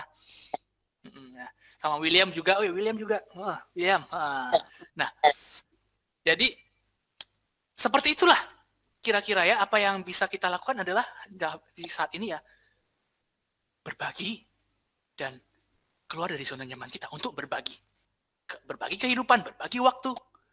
Kalau memang kita sudah memiliki modal ekonomi yang cukup, berbagi modal ekonomi, ya kan? Itu adalah apa yang harus kita lakukan di tengah-tengah corona ini, karena ya apalagi ya kan yang bisa kita lakukan sebagai manusia gitu. Oke, thank you ya, Chef, sharing-sharingnya. Ada lagi yang mau sharing sebelum Daniel Kristanto? Loh, Mian tuh belum kedengeran suaranya, Kak Mian. Oh iya, boleh deh. Kak Mian. Halo. Oh iya. Nah, gimana nih Kak Mian di Surabaya? Apa namanya? Hal yang dilakukan bersama dengan teman-teman di sana untuk keluar dari zona nyaman. Ya, aku tahu kalau anak-anak asrama tuh selalu dijaga banget gitu ya. Selalu jaga banget dan selalu dikasih nyaman gitu sama asramanya. Ya kan, kalau aku tahu sih. Nah, coba ada nggak sih usaha-usaha kalian sebagai anak asrama, terutama latar belakang pendidikan luar biasa? Oke, terima kasih buat kesempatannya. Tadi yang Kak Anes cerita bahwa kita itu perlu keluar dari zona nyaman kita. Menurut aku, ketika kita ingin keluar dari zona nyaman kita harus terlebih dahulu menanggalkan apa adanya diri kita. Terus Kak Anes tadi bilang, ya sesuai dengan apa yang Alkitab kembali katakan. Jadi ada satu ayat yang bilang seperti ini, kisah perjalanannya Paulus. Dia bilang saat itu di Filipi, karena bagiku hidup adalah Kristus dan mati adalah keuntungan. Ketika aku baca itu pun, aku agak bingung gitu, kenapa mati adalah keuntungan? Ya balik lagi, itu adalah bagaimana kita menanggalkan hayat jiwa kita, menanggalkan apa adanya diri kita gitu. Berarti di sini kita perlu untuk terlebih dahulu menanggalkan ego kita, meremukkan ego kita. Kalau Mian di masa-masa corona ini mungkin adalah menempuh hidup saling. Menempuh hidup saling ini adalah saling memperhatikan, saling mengingatkan, dan saling menjaga. Mian kan hidup bersama, maksudnya Mian hidup di satu lingkup di asrama yang memang kita itu berbeda-beda gitu. Mungkin dari berbagai pulau kita tuh bareng gitu. Otomatis ketika hidup bersama itu pun, apalagi sering di rumah, setiap hari itu pasti akan ketemu gitu. Hal pertama yang mungkin aku lakukan itu adalah ketika aku adalah orang Batak dan aku harus berhadapan mungkin dengan orang Jawa, ya aku tidak boleh membawa Batakku, tapi aku harus belajar menanggalkan apa adanya diri aku dan menyelaraskan diri aku dengan dia gitu. Yang saling mengingatkan itu tadi adalah mungkin tidak nyaman gitu, setiap masuk rumah kita harus cuci tangan dulu, kita harus mandi dulu, tidak nyaman kita harus keramas dulu gitu. Tapi demi menjaga teman-teman kita, ya kita harus melakukan itu di masa-masa corona ini. Kayak mungkin juga apa adanya diri Mian tidak bisa diam gitu. Lebih sering di luar, mungkin kegiatan di kampus, ya Mian juga harus belajar untuk taat. Taat ini sebenarnya sangat susah gitu.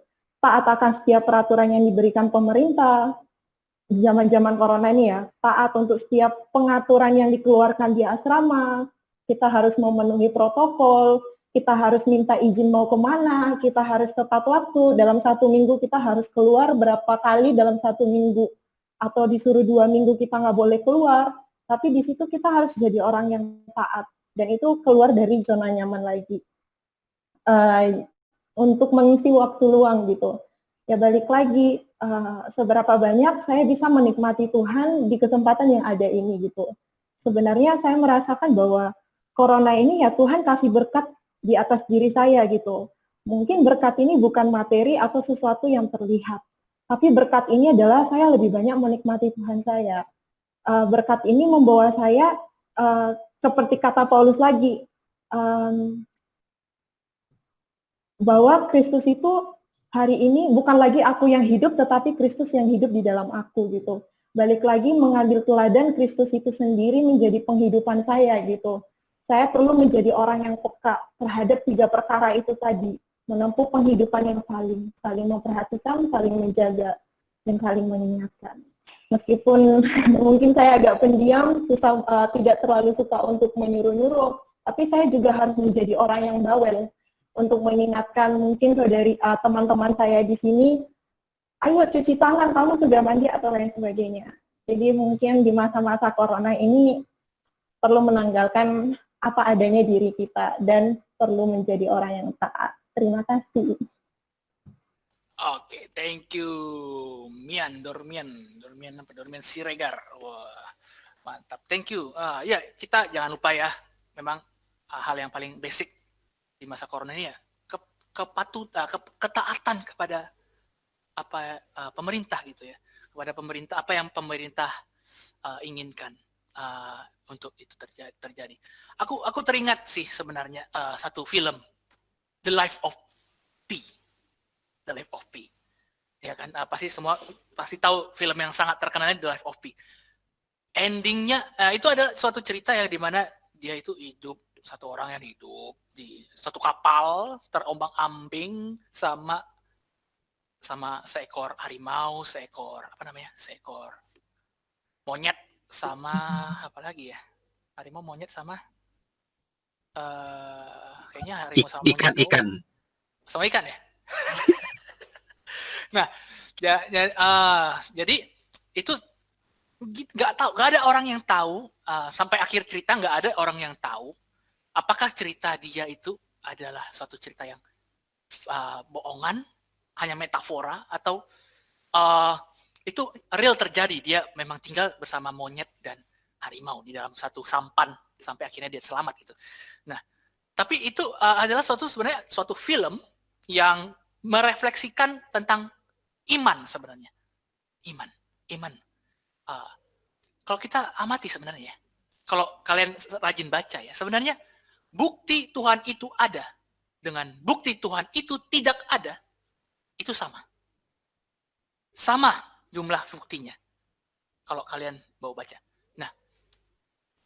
Nah, itulah pertanyaan yang dilontarkan di akhir film The Life of Pi. Ketika orang nggak ada, orang nggak tahu yang mana kebenarannya, si pencerita itu bertanya kepada si penonton. Ketika kalian dihadapkan pada hal buruk, suatu hal yang buruk dan suatu hal yang baik, kalian pilih yang mana untuk kalian percayai? Kalian pilih percaya yang buruk atau kalian pilih percaya yang baik? Karena buktinya sama seimbang, buktinya sama-sama seimbang. Dan si pendengar cerita di cerita itu seorang ateis ya, akhirnya dia memutuskan untuk jadi pemeluk agama gitu, karena ya kita memang seharusnya ya akan lebih mudah untuk memilih hal yang baik gitu ya, untuk memilih percaya kepada hal yang baik gitu. Sama halnya ketika di masa-masa corona ini, kita nggak tahu pemerintah itu apakah bisa untuk mengatasi semua masalah ini. Kita nggak tahu pemerintah itu bisa nggak mengatasi ini semua. Kita nggak tahu bagaimana ending daripada ini semua. Nah, tapi itu adalah suatu bukti yang seimbang antara pemerintah bisa saja gagal dan pemerintah bisa saja berhasil. Ya kan? Corona ini akan berakibat buruk atau corona ini akan berakibat baik. Ya kan? Ada dua pilihan yang kita bisa pilih untuk percayai. Buktinya sama-sama besarnya. Yang buruk dan yang baik. Kita pilih yang mana? Kenapa tidak pilih yang baik? Ya kan? Kenapa tidak positive thinking? Kenapa tidak percaya kepada pemerintah saja? Karena itu akan lebih mendamaikan hati. Itu akan lebih bikin kita lebih nyaman gitu di dalam sanubari kita gitu ya. Dan ya, nah jadi itu bukan berarti kita harus bukan kita harus meninggalkan kritis. Kritis kita tentu boleh kritis ya, kita tentu boleh kritis. Tapi kritis kita itu ya sebisa mungkin membangun gitu ya. Dan sebisa mungkin kita lakukan dengan sopan santun tentu saja. Jangan sampai kita ikutilah cara-cara orang dunia yang benci pada pemerintah terus maki-maki di sosmed gitu ya, maki-maki di sosmed terus wah pemerintah juga susah deh, dan pemerintah itu pasti nggak bakal pengen masyarakatnya itu sengsara. Mana ada pemerintah yang mau rakyatnya sengsara gitu ya. Nah jadi ya kalaupun kita memang ada rasa kesal ya, itu pasti ada, kita ungkapkan kekesalan kita dengan sopan santun sebagai orang Kristen. Tadi itu ya, menjaga emosi, mengontrol emosi gitu. Nah, itu ya tadi si Mian nyinggung tentang ketaatan gitu ya. Nah, itu menurutku seperti itu. Menurutku seperti itu ya pandanganku. Mantap nih. Ada yang mau sharing lagi? Oh, ini. Yanti. Yanti nih ya, kalau kalian tahu ya, dia itu jiwanya itu sangat aktivis. Nah, Daniel dia ngefriend dia sama si Yanti di Instagram. Jadi Daniel mungkin tahu, dia sering baca cerita-cerita si Yanti di Instagram. Yoi, SJW. Nah, Yan, kamu ada ide nggak Yan? Gimana keluar dari zona nyaman? Apa yang kamu lakukan? Kayaknya kamu udah banyak deh Yan. Kamu kan aktivis ya. Aktivis. Ngangguran. Ide. Ya, sebenarnya udah banyak sih yang disebutin tadi juga. Terus kayak tadi salah satu contohnya kan nyapa teman-teman di grup.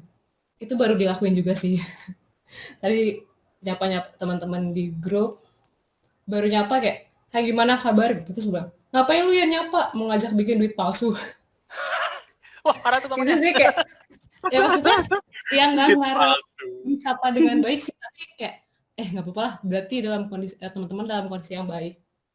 Terus kalau keluar dari zona nyaman sendiri, ini mungkin boleh nggak ya sekalian promosi? Wih, boleh dong. Apa nih promosi yang sosial? Diajakin sama teman sih, dia tuh filantropi. Filantropi itu orang yang peduli gitu sama sosial, kondisi-kondisi sosial, isu-isu sosial yang ada. Nah, jadi kan di masa-masa ini, sama sih judulnya sama, ini kan tentang traveling.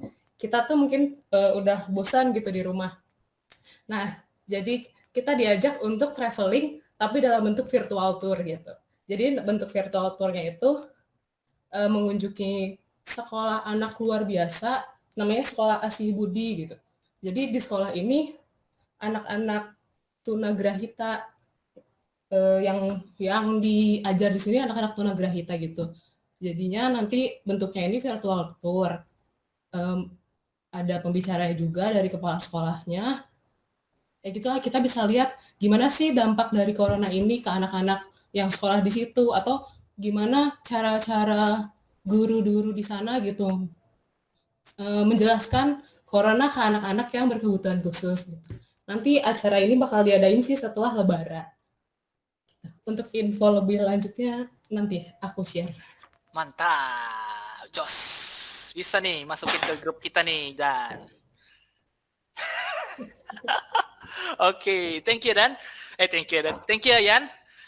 Sharingnya, yaitu Yanti memang dia pengen banget bisa, dia kalau ngobrol itu sangat berapi-api ya tentang aktivisme gitu ya, dan dia bisa itulah banyak untuk relasi dia di lingkungan sosial. Dan dia terpanggil untuk mengelola hutannya ya. Kamu terpanggil mengelola hutannya. Iya.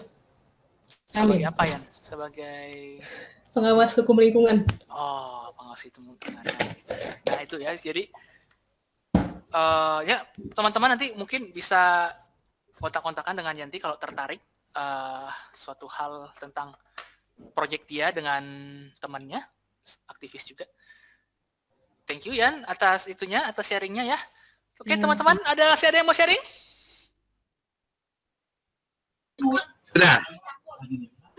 Sudah mungkin.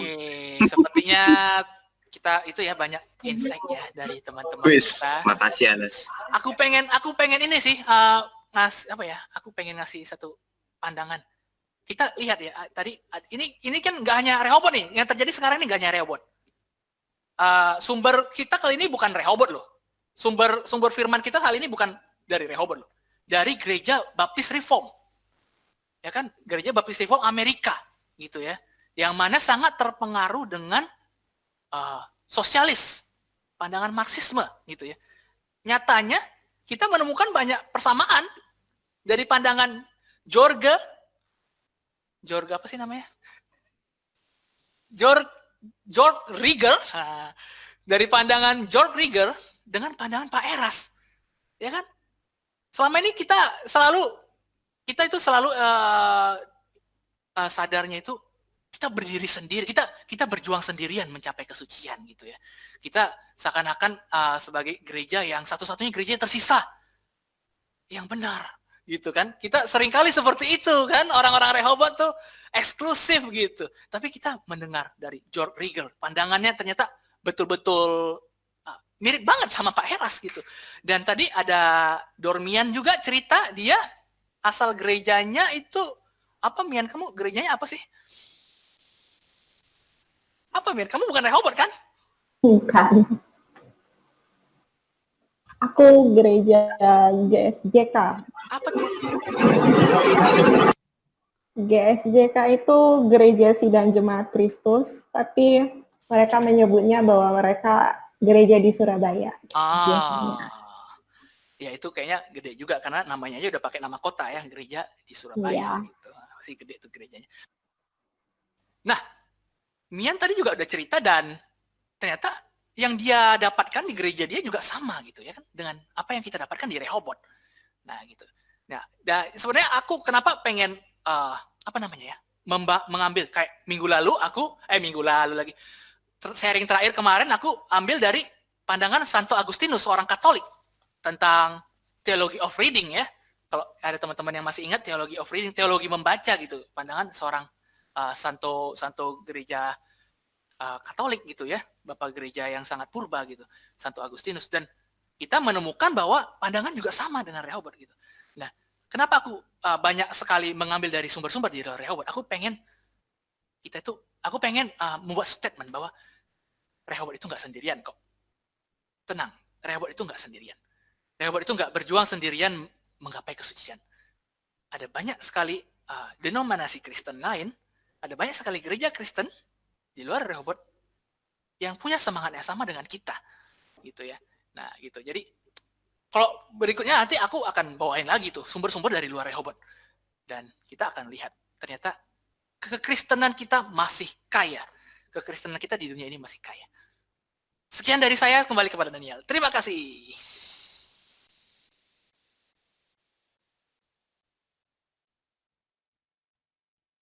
Udah, Nes?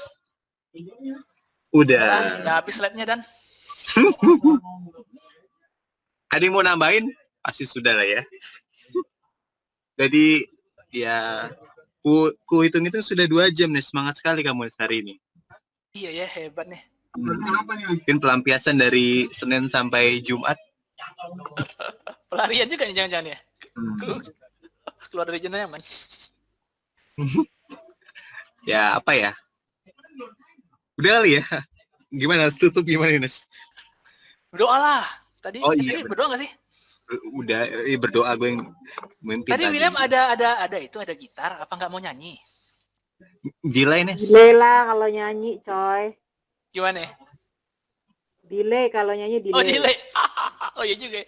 Oke lah kalau begitu. Oke.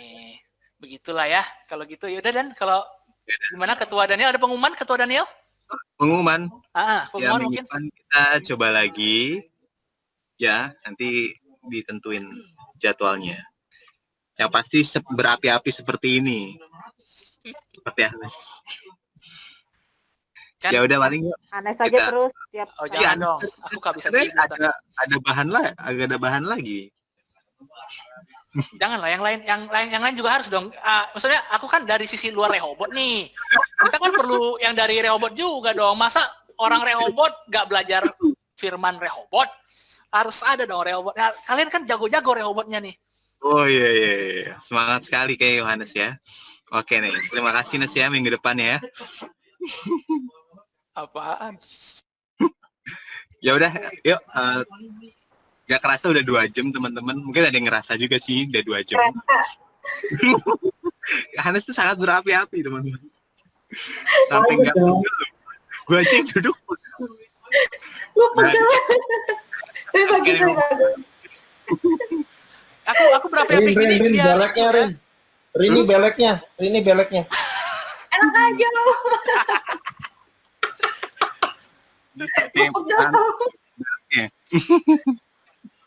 Tapi keren Nes, keren. Sumpah, gua dapat ilmu banyak banget. Dengarkan. Gua dapat ilmu banyak banget. Sejarah itu keren banget. Firmannya cukup lah buat nanti lebaran.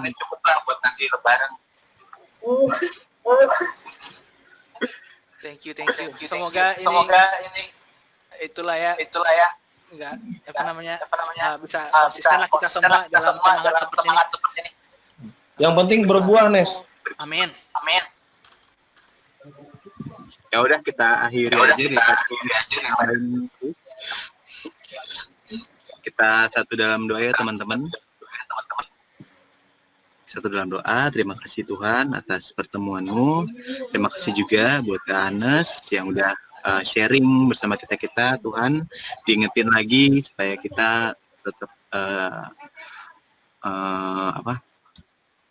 membakar nyala iman kita Bapak, terus semangat dalam pelayanan, terus semangat dalam mencari maksud-Mu Bapak. Terima kasih Tuhan Yesus, pimpin sertai Bapak kita selama pandemi ini, pimpin agar kita bisa saling menyemangatin juga sama pandemi ini Bapak. Kita akhiri ibadah ini hanya dalam nama kami berdoa, haleluya, amin. Amin. Hey, thank you ya. Thank you, Nes. Terima kasih. Thank you, Nes. Yes, siap. Thank you so much Kak Nael udah mau bergabung. Terima Dulu kasih. dong, woi. Oh iya. Thank you, Kak Nael. Lupa foto nih kita. Nggak apa-apa. Nanti foto nggak bisa. Gua nggak bisa ada fotonya lagi nih. Aduh. Oh, nggak apa-apa kan udah ganteng gitu doang. Gimana caranya? Permuka aja, Vin. Caranya gimana nih? Nggak ngerti. Clara sisiran dulu, Clara. Screenshot aja lah, aneh. Iya itu dia. Gini. Oke, boleh. Yuk. Buka semua kameranya, guys. Gua nggak bisa. Oh iya, nggak apa-apa. Kak Ya, Nael, ini. nggak apa-apa, udah ganteng. DC kan namanya? Deri. Desri. Dari Bogo. Deril. Nah, Deril bisa, Der. Kameranya. Bisa Deri. Mantap Keren lu, nih, Der. waduh. Baru kelihatan nih gantengnya. Nael nggak ada muka. Oke, kita screenshot ya. Yanti, kamu mulutnya nggak kelihatan. Gitu dong. Mantap nih. Kak Rini juga nggak kelihatan tuh. Oke, 1, 2, 3. Say cheese. Cheese. Thank you so much ya. Oke, bye. Thank you ya. Semoga sehat semua ya. Bye. Semuanya. Bye-bye. God bless. God bless. Kita lihat orang-orang berpergian. Iya ya. Seru ya lihatnya. Live lah. Bye. Nggak tega. Dua orang terakhir yang berada di grup akan menikah. Gimana? Keluar ya? Oh ini.